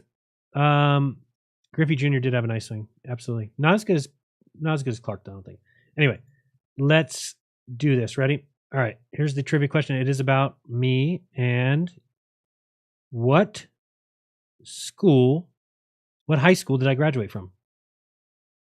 What high school did I graduate from First one to get it right wins a hat or a beanie. Must be spelled correctly. I'm just looking for a one-word answer. It might be more words that go into it, but just one. All baseball is fake is a joke. That is one of the most ridiculous things I've ever heard. But again, you can free to believe what you want. I'm sure that people just go up there and throw lollipops to their friends, and they can just say home runs off of it. 95-mile-per-hour pitches. I did not know that. Madison Baumgartner dated a girl named Madison Baumgartner. Did not know that. No, we're looking for high school. San Fran Trinity, that's a good one. Central, Rydell, no. Jesuit is correct, but not the name of the school. Illinois High School is incorrect. San Joaquin, incorrect. Incorrect. San Joaquin. Robert says he would love to talk to me for about 2 hours to run some of my own theories after the summit. Jaron is not correct. Sacramento High is not correct. LA Trinity is wrong. Well,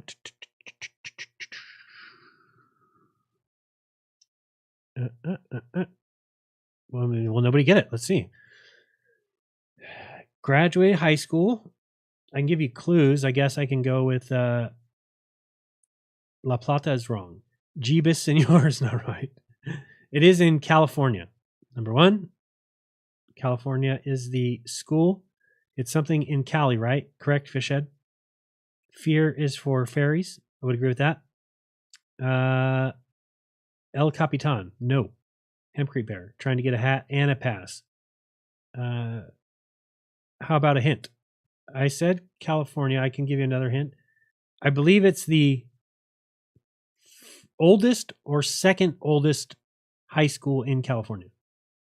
St. Mary's is incorrect. Monterey Catholic High School is incorrect. Central Valley High, incorrect. Gay Bay High School, probably pretty close, but it's not correct. There was tons of gays at my high school. Absolutely. Just got off work. Hit me with some trivia. I just gave it. What school did I graduate from? High school. Win a hat. Califalius? No. Soteric? No. Salinas? No. Fishhead says he's heard me say it. St. Mary's? No. Lincoln? Wrong. 90210 is correct. No. I thought people would get this one. San Bernardino is incorrect. If somebody by now has searched what I just said as the hint, you probably should get it and get a hat. Get a hat. Get a hat. Get a hat. Still waiting. San Bernardino's wrong. Etheric Bliss. What are you referring to? Okay, I know you said it before. I can't remember. Clovis is wrong. Santa Maria is wrong. Swamp Bucker, established in 2011, is the winner. It's yes, I was looking for the word Bellarmine, but you know what our mascot was? I mean, this is the scariest school you've ever seen in your life. The Bellarmine school mascot is the bell. We were the Bellarmine Bells. When you went to a football game, you had male cheerleaders. Now, granted, there was a sister school next door, so you get a lot of very horny, pent-up Catholic girls in beautiful skirts and stuff, but I would advocate personally, if I don't believe really in school, but let's say a school did exist. Sue gets it where? I thought, did Sue get that earlier? Not Modesto. No. Sue Finelli said Salinas. That was wrong. No. Who won again? Swamp Bucker. Swamp Bucker, send me an email, Jaron at Jeranism, and then tell me if you want the hat or the beanie. What was I saying? Yeah, Bell's not very intimidating. I mean, they're great. I was going to say I would advocate for separated schools. I don't think that if you were to, again, I don't believe in school, but if let's say you're going to send your child to high school, I think having co-ed classes is not conducive to learning. I think it's better if you had all boys in class and all girls. Just for learning, not for lunch and after school. I just think that it was a better learning environment because people weren't worried about, oh, I can't speak out because this girl's going to see me. I just think it was better. I think it's better for people. But people probably remember, if you think back, like everything about school was like, oh, I like her, she likes me, this guy likes it. You know, like it was all about, because you were in classes with girls, and that's like when you're first getting introduced to that. So it's easier when you don't have that to worry about. No, she didn't have it. So let me show you. They've got, here we go. And how do we show this over here, left side? So you can see what a cool, I mean, this thing was, and my parents had to basically give up everything to send me here. So I did real well for them tonight by not becoming anything. Let's see, here we go. This is Bellarmine College Prep. I think it's now, I want to say it's $25,000. Where do we go for price? Where do you go for price? Let's see, Bellarmine College Prep price. Bellarmine College Prep price. So if you don't know the story, you know, my parents sent me here because I was by far the best basketball player on my 7th and 8th grade team. But I was slow, but that doesn't really matter so much in basketball. I was a center. And went here, tried out for basketball, and tuition is $25,000 per student, which includes $1,650 non-refundable deposit. Each student is required to pay a limited loss and damage fee of $80 or something. Okay, I think when I went there, it was like $4,000 a year, something like that, which was, you know, graduated what, 98. So, but this school is just, I mean, it's so much different than it is. It's so much different now than it was. But if you find, where's like pictures of the school? I mean, these right here are the cheerleaders. They're the cheerleaders at the basketball game. These guys. There was I wouldn't even want to venture a guess of what percentage of my graduating class was gay. At least 20%. Now it's probably more like 98.6%, I'm guessing. So I just became disillusioned with school. Anyway, I went there to play sports because they're like one of the best sports teams in California. They win the football and baseball all the time. So you can go to athletics. They have beautiful facilities, like the baseball diamond, the gym. I mean, they're just like top of the line because all these people pay so much damn money. Why don't they have like any actual photographs of the school?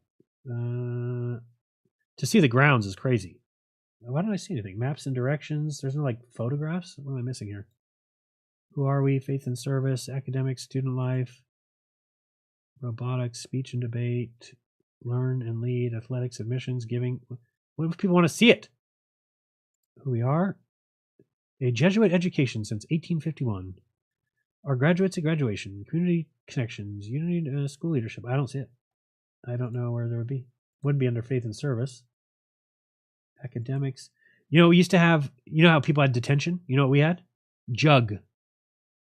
If you got in trouble, you're like, Jaren, you got jug. No! You got jug. Oh, man, anyone? What is jug? Justice under God. Justice under God. Jug. Jug. I bet it's still called that. Student life. Events. I don't know how to find any images. Manner of dress, parking and transportation guidelines, ticket guidelines, dances, dance regulations. What are dance regulations? You can't brush up on it or what? No large jackets, no purses, no backpacks. Students will be expected to be in compliance with the standards of dress stated below. Oh, yeah. All dance styles must comply with the standards of Christian morality. Standards that include modesty and safety. Yes, indeed. The use of tobacco, alcohol, or any other drug is not permitted. I used to get so high before class that the teachers would tell me, Jaren, go wash your eyes out with water before you come into class. It's like, oh, sorry. My bad. Yeah, I don't see any athletics, but where's the pictures? Sports, athletics program, all one. They have a beautiful campus. I can't believe I can't show you just the campus. Employee conduct, academic schedule. That's so weird. There you go, Bellarmine campus. Bellarmine campus. Not Louisville, Kentucky. I want the other one though. Bellarmine, Santa Clara. Great thing was I got to drive to school every day. It was like, okay, so this is a little bit more. I mean, this is the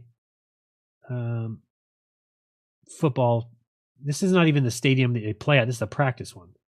That's how crazy that is. Look at this. Can you imagine going to high school? What the hell? Where was that picture from? What? I just pulled a picture off this. You want to see it now? Anyway. Yeah, I've seen it. Oh, there you go. I mean, just ridiculous. You just have class up here. But it was beautiful. But I mean, so I didn't tell you the thing. So there was like 3 of us trying out for center. There was one guy that was about equal with me, a little better than me. And then one guy way worse. So even my dad came to the final. We had like a final scrimmage before they picked teams or before they cut the last group. And my dad came, watched the game. I scored like 12, got like 8 rebounds. The other guy scored like 4 and got like no rebounds. It was a no-brainer. I made the team easy. So we leave that day. My dad even said, "Oh, you got it. No problem. Don't even worry about it. Don't even trip."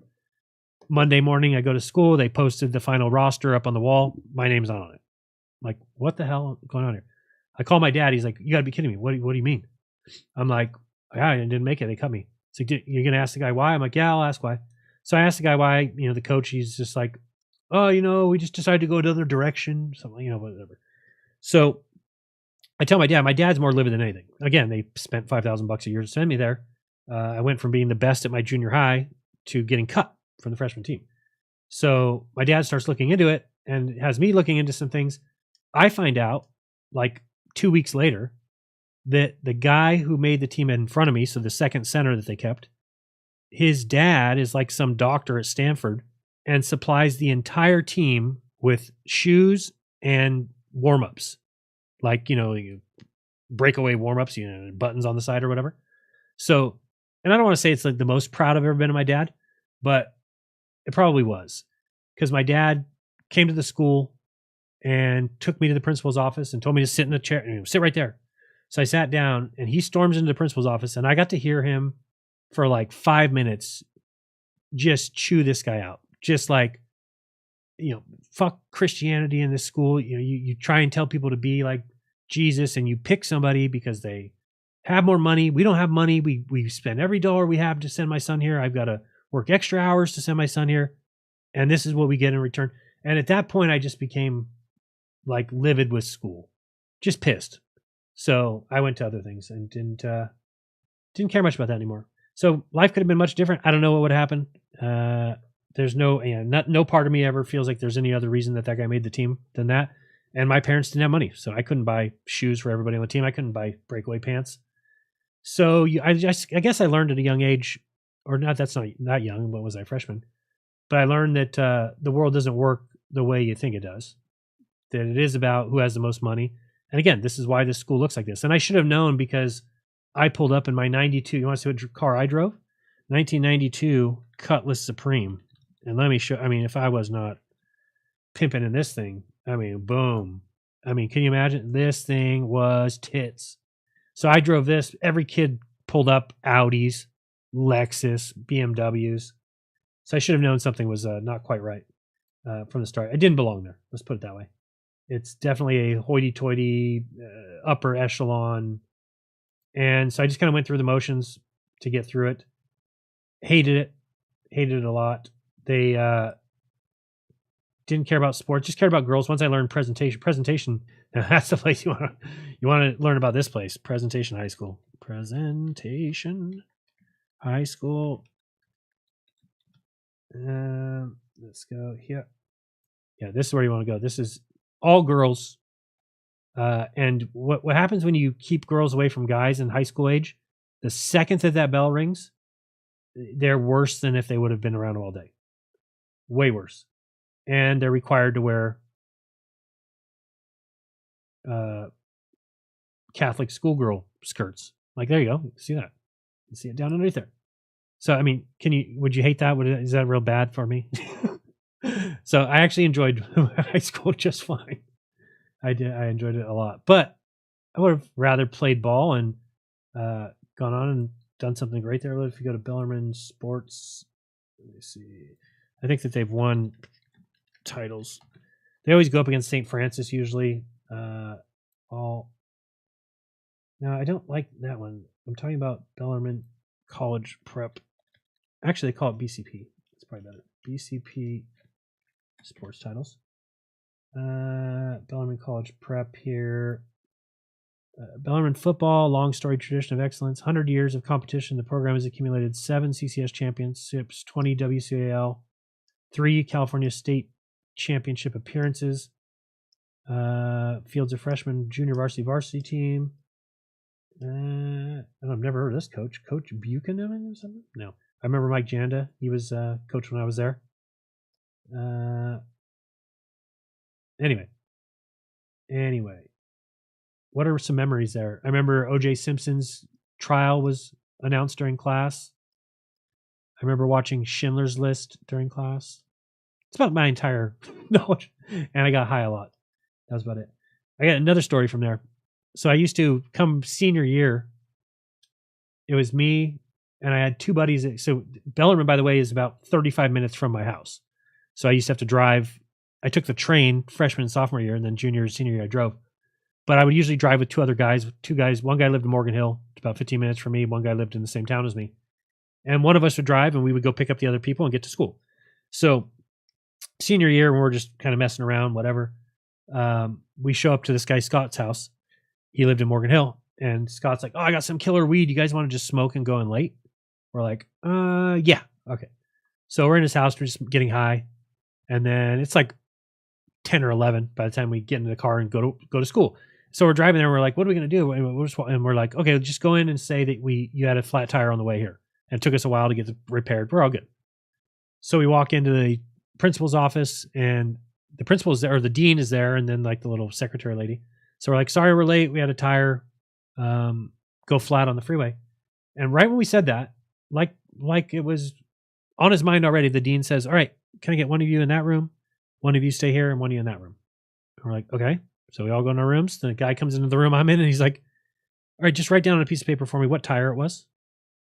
I'm like, son of a bitch. So then I'm sitting there thinking, what are these other guys thinking?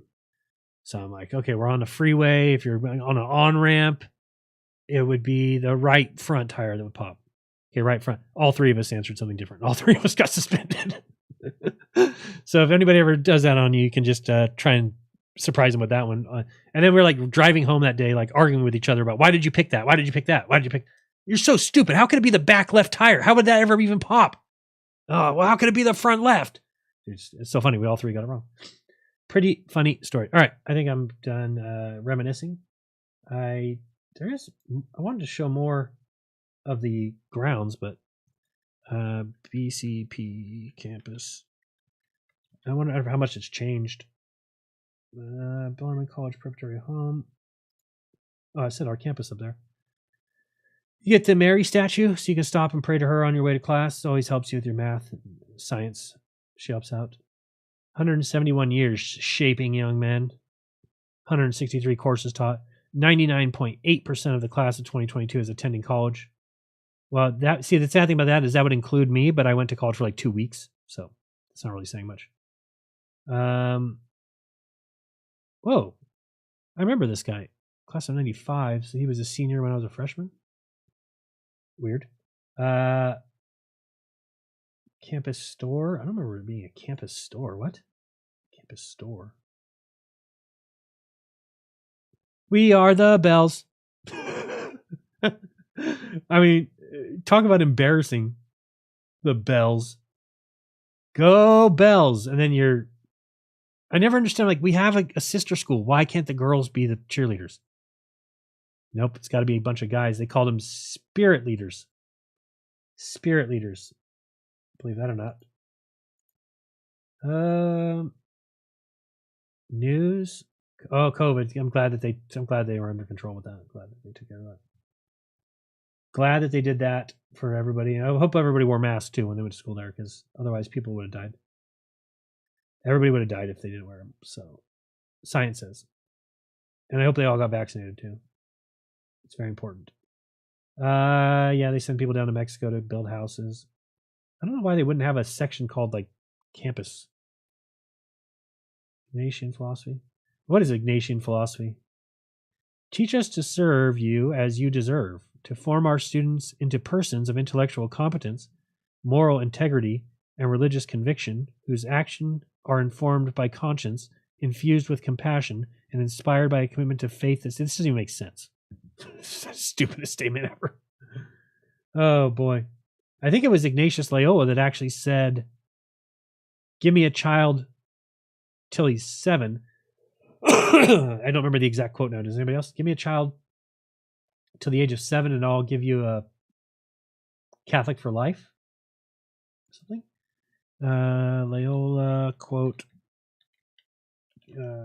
Give me a child. And I mean, the priests are the worst. Absolute worst. Give me a child until he is 7 and I will give you the man. Start in kindergarten. No, that's not. Oh, now they just added this. This is not at all what he was talking about. They're just like, say his quote and then put somebody else in. Start in kindergarten, applauding children for. No, that's not what he meant. He meant, let me train your little boys to be hitmen for the Society of Jesus. You know? The founder of the Jesuit Brotherhood. Yes. So when people say, because people always say, Jaron, you're a Jesuit. No, I'm not a priest. A Jesuit is a priest. You can look it up. Stop saying that. Was I Jesuit trained? Well, again, if you take an oath or something, I guess. But you see here, Jesuit, a member of the Society of Jesus, a Roman Catholic order of priests, founded by Ignatius Loyola, Francis Xavier, and others in 1534 to do missionary work. The order was zealous in opposing the Reformation. Despite periodic persecution, it has retained an important influence. Yeah, the current pope is a Jesuit. But they're not good. They all look like this guy. Almost every single one of them. They all look like they could do very evil things to people if they wanted to. This kind of face. And thanks, babe. My wife just texted me. Anyway, they're not good people. I mean, I never saw them do anything bad. I have heard that a couple of those priests have been in trouble for touching little boys. I never saw anything like that in my entire time there or in any Catholic church. But I know that it happens. I know that I've known some people it's happened to. So it does happen. These guys are wicked. They're just like rude. Yeah, they were just terrible teachers. Terrible teachers. And I think a good majority, I don't remember, what is the number of priests that teach at Bellarmine? What percentage of teachers at Bellarmine are not Catholic? What are priests? It's probably, it used to be, I think it was like 50% when I was there. Maybe 40%. That's the wrong Bellarmine. Bellarmine Prep. This one, Bellarmine Prep. Faculty and staff. I don't know where you'd find that answer. Feast of St. Robert Bellarmine. Bellarmine Fund. No, it's not. Jesuit priest moved off Bellarmine campus. See already. Look at here's one. This person probably did something they weren't supposed to. What is it? I don't recognize the name. Father Carlton Witten? No, never heard of him. Never heard of him. I mean, I can't remember. I mean, Father Drendel was one. He's dead. I think they're all dead now. Father Drendel, Bellarmine. He was the oldest guy that, I mean, he should have never even been. Wow. That's crazy. I haven't seen that in a long time. Huh. That's funny. That is funny. What was the other guy's name? There was Father. I think it might be the only one I remember.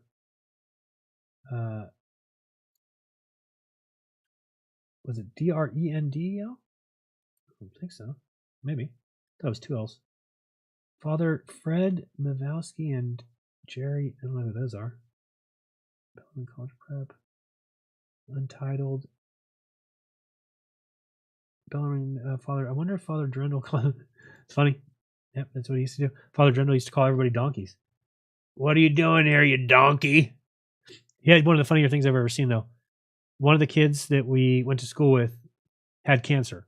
So, start of junior year, he shows up, his head's gone. His head's shaved, right? Or not shaved, but he lost all his hair. Bald.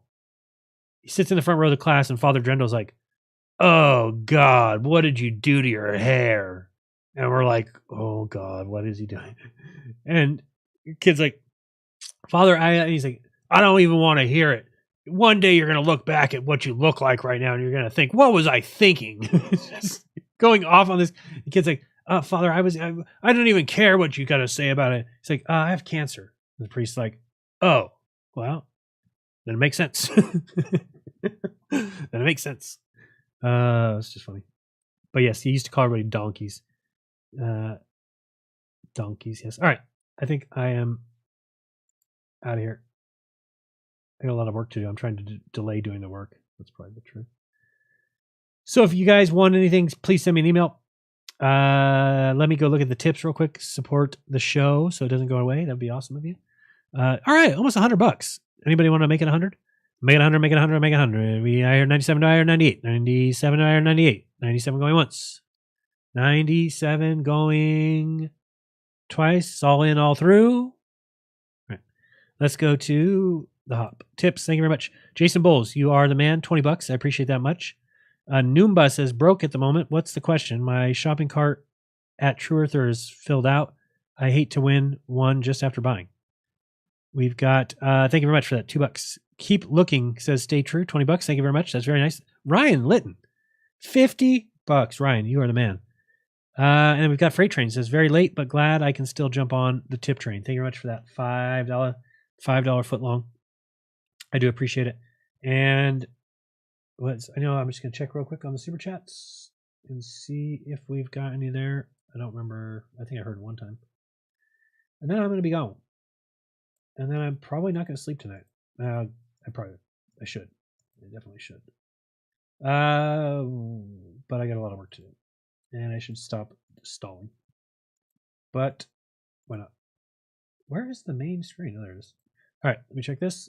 And there we go. And we are going up. I do see somebody did add to the Rokfin tip. Who did that? We got over 100? Oh, wait. No, I lied.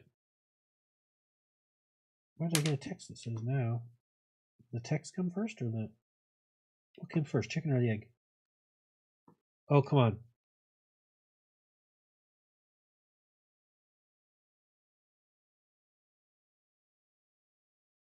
Yeah, I did see that. Fish head. I called that. I told you guys. I mean, nobody wants to listen to me. Nobody wants to listen to me. Told you that person had something wrong with them. Let's see if there was any super chats. We've got one from Crikey Mattel. Oh, no. From the Whirlwind Music. $5. Thank you very kindly. Very kind. If you want to support the show, you can do Cash App, $, Jeranism. That'd be very kind of you. And if not, hey, enjoy the free content while it's here. And that is it. So tomorrow, look for us. If we do a show, it'll be maybe a couple hours before, just to kind of little pre-show. But there will be no Jeranism show. And we do have Sunday show, Glowbuster, so not going to be gone for very long. But I hope that you come check out the event. I really do. It's Austin and I have tried to keep it at a price that is what we think is fair. If you, well, here's an example. I'm doing 70% off. If you sign up in 2 weeks, you can book it for whenever, off my consultations, which is the equivalent of about $70. So by buying a $50 ticket, you get $70 off my. Now, again, if you have no intention of doing a consultation, then it wouldn't make any sense to do one now anyway. But let's say you were thinking about it. That's too much money, man. Oh, you did get a super chat. Hello, late but here. Thank you very much, Crystal Luna. Much love, appreciate that. I forgot what I was saying. Anyway, just that if you were planning on getting a consultation, well, then you're actually saving money by going to the event. So, and everybody tries to do it. There's a lot of goodies, especially the next summit will be even better, because we want to make that a focus. Is we keep the price at $50. For $50, you're getting Sam Tripoli, number one. I think that if you went to a Sam Tripoli comedy show, it's $50. Is it not? Anybody know that? I think it is. So it's nice to have him. I want to hear him again, though, butcher Amanda Vollmer's name, because I can't remember what it was now. Where's the, what's the show called? Tinfoil Hat Podcast, yes. And where is it here? Sam, what did you call it? Tinfoil hat. Oh, what the fuck? Pow. Dude, I'm at the Royal Comedy Center. The great investors make a lot of money in crazy economies. And what Wise Wolf, hydrogen brown gas, PSYOP. On Twitter. Dude on there. Just let us know. Daddies, you can get on the Patreon there. It's a really good show. It's a crazy time to invest, but they always say the people make in Toronto. Huh. Buddy, I'm coming. Guns a-blazing. Even though I think your prime minister took all your guns. Guns a-blazing. Bang, bang, pow. Dude, I'm at the Royal Comedy Center. Let me get weird. Getting weird in Toronto. Talking mad shit about these unsuspecting fools. Join me, guys. And if you go to samtripoli.com for all of your Sam Tripoli needs, I mean, we're talking Rokfin. You just click there, get all my Rokfin shows, whether it's Tinfoil Hat, whether it's Tinfoil Hat Premium, Tinfoil Hat Zero. Maybe I'm on the wrong day. Tinfoil Hat. Oh, what the Quiet. I don't remember which one it was now. I don't know. This is 1 day ago, 2 days ago, 4 days ago. Now I don't remember. I have no idea which one it was. Here? Podcast and creator of the AI. Tinfoil hat. This one. Tinfoil hat. Oh. There's lizard people. No. Ask Badgerland Legends on Instagram. Was that long ago? Tinfoil hat. This one? Tinfoil hat. Oh. You forgot my name. Shut up. Guys, we got a great show for you. We got the boys from Edge of Wonder. They're back. Cash. Excuse me. It's called Oh, God. Let me start that. No, here we go. It's called Comedy. La Cave Comedy. Just click the credit, the credit. La Cave Comedy at the True Earth there we go. Equinox Virtual Summit. It's online. A bunch of truthers will be there. Crow77, David Avocado Wolf, Amanda Volheim. Amanda Volheim will be there. Heil Hibbler, High Impact Flicks, Amanda Bro Volheim. Sanchez. You can get tickets at TEMMS.live and make sure you select my name when you buy tickets so I can get the credit, but check out his TE. Now wait till you hear what he's going to do comedy on, because this is what is most important. He's about to tell us what we can expect from his set. Let's listen. MMS.live for tickets, schedules, speakers, lists, details, and hope. So it's September. No. Excuse me. It is March 18th. Mm-hmm. I see my schedule. I'm at 6:30. Yes. p.m. Pacific Standard Time. I'll be doing stand-up. So again, just go to TEMMS.live. Pick my name if you could, and join me. I'm going to be doing half an hour, make you holler, talk about flat earth and demons and butt stuff and all that amazing stuff that you really like. So go check that out. So he's going to talk about flat earth, demons, and butt stuff. And if you're not down to pay $50 for that, I don't know what's wrong with you. So you got him. We've got Chris Crum doing music. We've got 2 days of awesome presentations. And you get the goodie bags. We're going to be doing a lot of raffles, and your chance at winning 318 epic coins, which should be about, I bet you'll be, what is that, tomorrow? No, the day after tomorrow. Maybe it even gets up to $1.25 by then. And then you actually made a lot more than you think. That's how quickly my math was done in my head right now. I was like, and that's okay. Just going to leave it there. Not going to even try. Epic's at 118. See, I told you it's already on its way up. So anyway, that is it, guys. I am got to get to work, grab something to eat, and I got to at least try and be in bed by 2, 3 or something like that. All right. I love you guys a lot. We'll see you hopefully tomorrow and at the event. Most hopefully go to TEMMS.live, TEMMS.live. Get your ticket. Even if you don't want to go, just support Austin and I. We won't ask you to do anything else. No, but we want to provide a venue where people want to come speak. We want to pay them. It's fantastic. Last time I was able to hand Amanda Vollmer a few $100 after. That feels good, even though it's not me. I mean, I kind of put the event on, so I guess in way, but I'm saying to be able to pay these people back that I've respected and just, I don't have money for Amanda. And now she's done 2 consultations with me, or one with my wife, one with my son. So we've actually taken care of her that way. But I mean, just to hand her money and be like, thank you for coming and speaking. And she's like, what? Oh, this is fantastic. Because I don't think most people get that from anybody else. So we're trying to provide a way to kind of get the speakers to want to speak at the event, to get them to want to give coupons to you guys, to give discounts, to give freebies. And we want to keep the price at a price that is within reason. And we think for $50, if it's 3 times a year and it's 2-day event, and we get some good comedy in there, and we get some good music, we think it's a no-brainer. And I think you guys are going to love Dustin Nemos's presentation, Clara's presentation, some of the new people, the Melodome. Who else is new? Crow 777 is going to be doing an hour of Q&A. Bro Sanchez, it's a no-brainer to me. It's a the kind of thing that I think people could get behind. I'm not saying you should. You don't have to get behind anything. But we're trying to bring people together rather than have these fights and disagreements over beliefs, which is just ridiculous. You don't believe today what you believed a year ago, and what you believe a year from now will be different than what you believe today. So we need to stop the I don't know, onslaught of like hate over beliefs. Like if we all believe the same thing, life would suck. You'd go to a restaurant, there'd be no menu. Everybody get the same thing. We wouldn't even need to talk. Why would I need to talk to you if we all believe the same thing? So everybody wants something that's like impossible. And it's stupid to be somebody who's like, I wish somebody believes everything the same as me. I think it's dumb.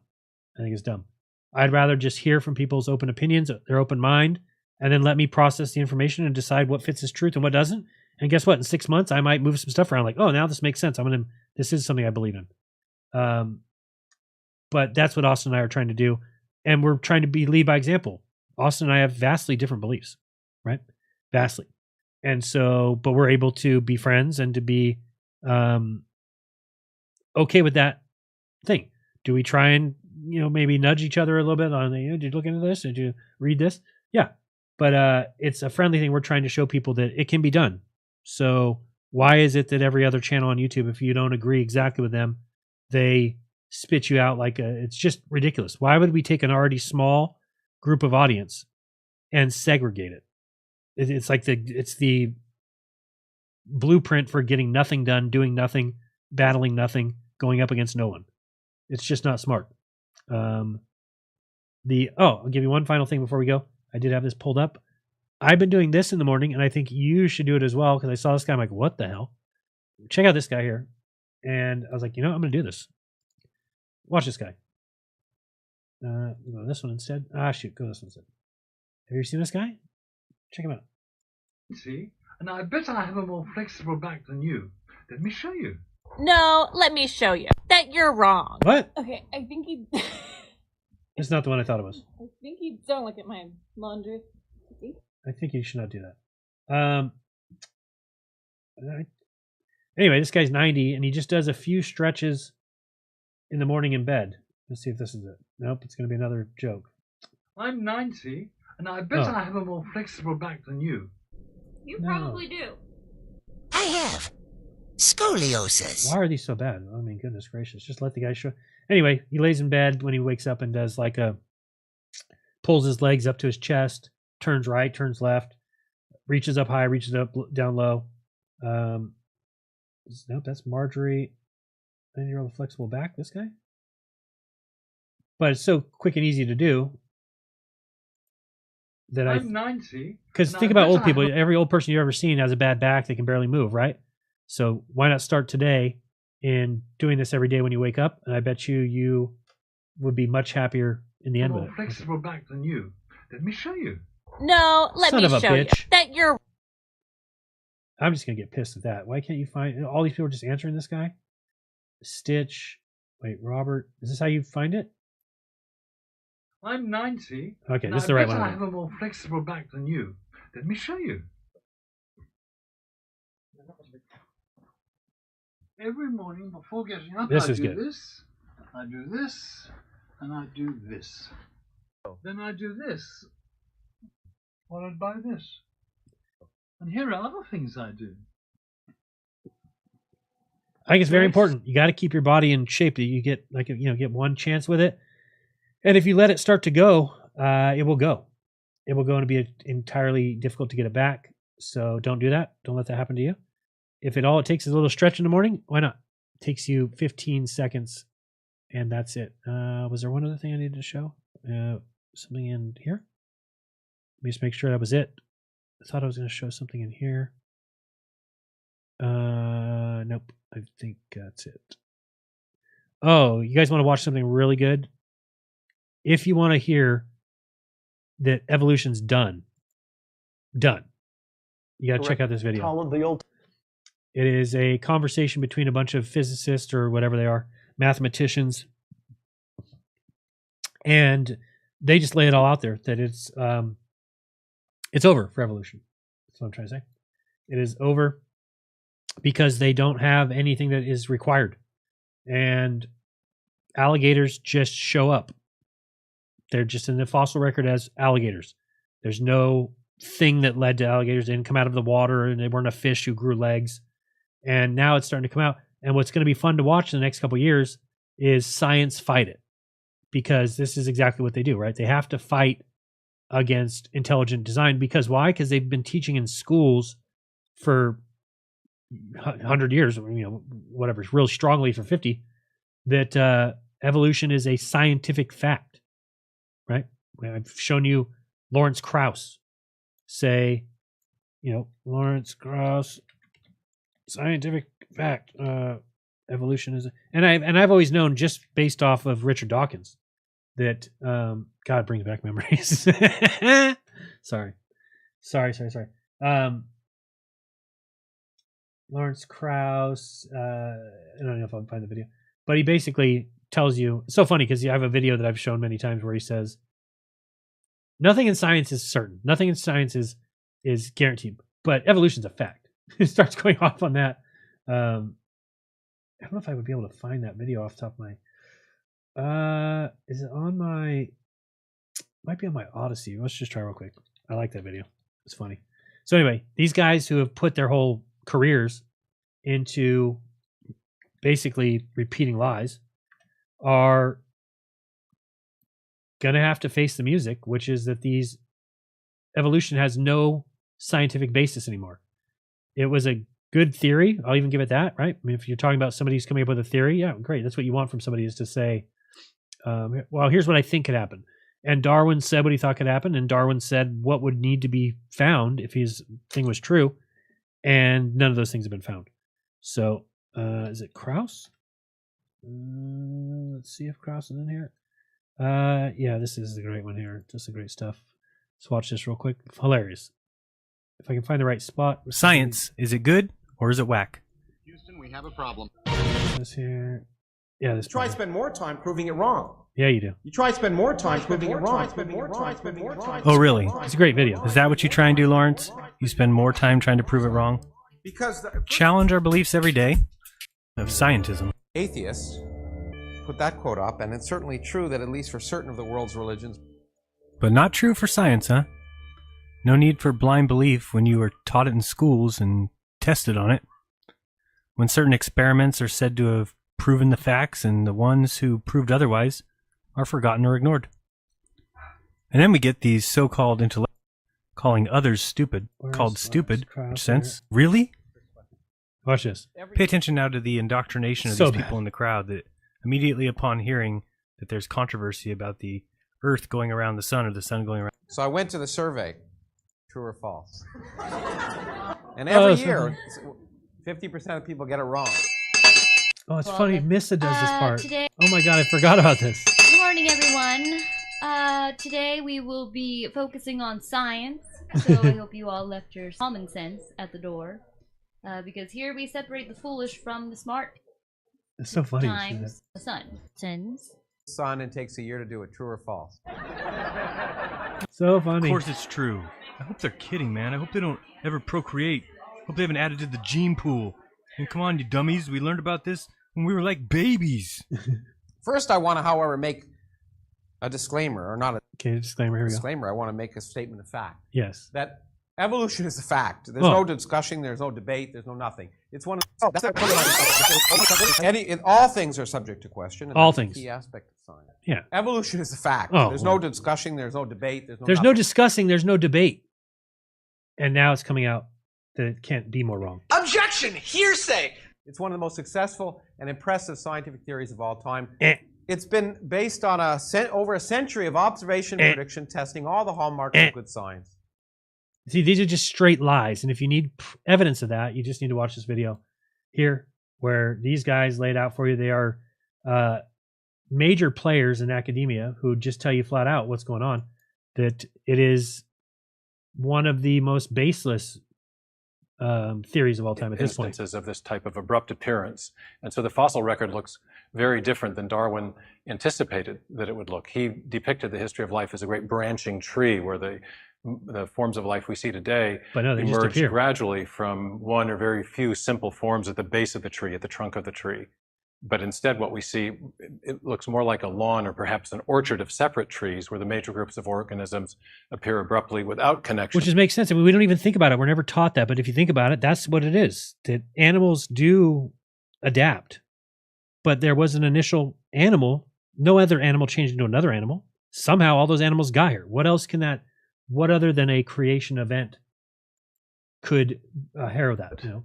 In layman's terms, as best I can, and I have worked on it, what I take to be the mathematical problem that has emerged in recent decades with Darwin. And this guy's like a multi-award-winning mathematician, says mathematically it's impossible. Mathematically you cannot, you would have to have so much more time. They've looked at animals that do adapt and looked at how the amount that they adapt, and then they can calculate, well, this is how long it would take to get actual changes.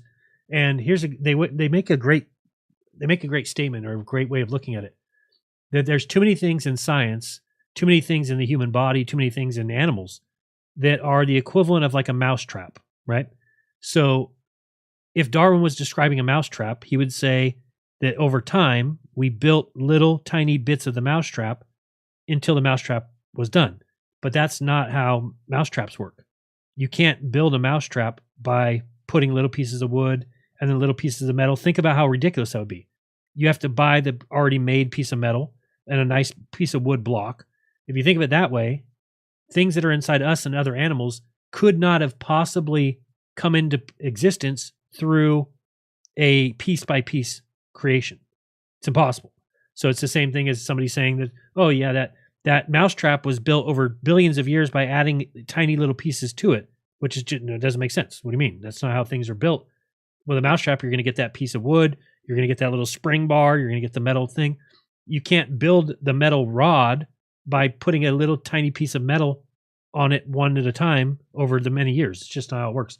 So they do a better job than I just did of explaining that. But what they're saying is that there's things like the eyeball, other things like that, that cannot have evolved from nothing and then slowly built to what it is. It had to be what it is.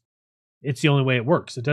It couldn't have operated otherwise, which is what we've always said, right? How does your reproductive system work? How does you, how could you evolve to have a reproductive system? If you didn't have one to start with, how did you fucking have babies? So a woman can't evolve to have a reproductive system. It has to be there, or else the human race wouldn't be here. So it's just a really good conversation. Something about when life seems to have emerged, something between 4 and 5 billion years ago. It's not even correct. That's the origin of species. But I think, what cuts all this for me now is not what the mathematicians are saying, but what the mathematically conscious biologists are saying. Now, one of my friends in Oxford is a very distinguished. Take away one piece and it just doesn't work. And the mousetrap doesn't work. Here we go, mousetrap. Right? Therefore, it could not. They'll do a better job of explaining machine, like machines are made of different parts. Say a lawnmower, it's got a blade, it's got a motor, wheels, stuff like that. But Darwin always insisted that his theory had to work by numerous successive slight modifications. It had to be very, very gradual. But if you try to build a machine like a lawnmower or a mousetrap, I like the mousetrap because that's so simple, even I can get it in my head. Yeah, just think of a mechanical mousetrap. It's got a number of different pieces. Now, if you wanted to build something like that slowly and have each part or each intermediate work, you've got a big problem because it needs all of the parts to work. It needs a spring, a wooden base, a couple other metal parts.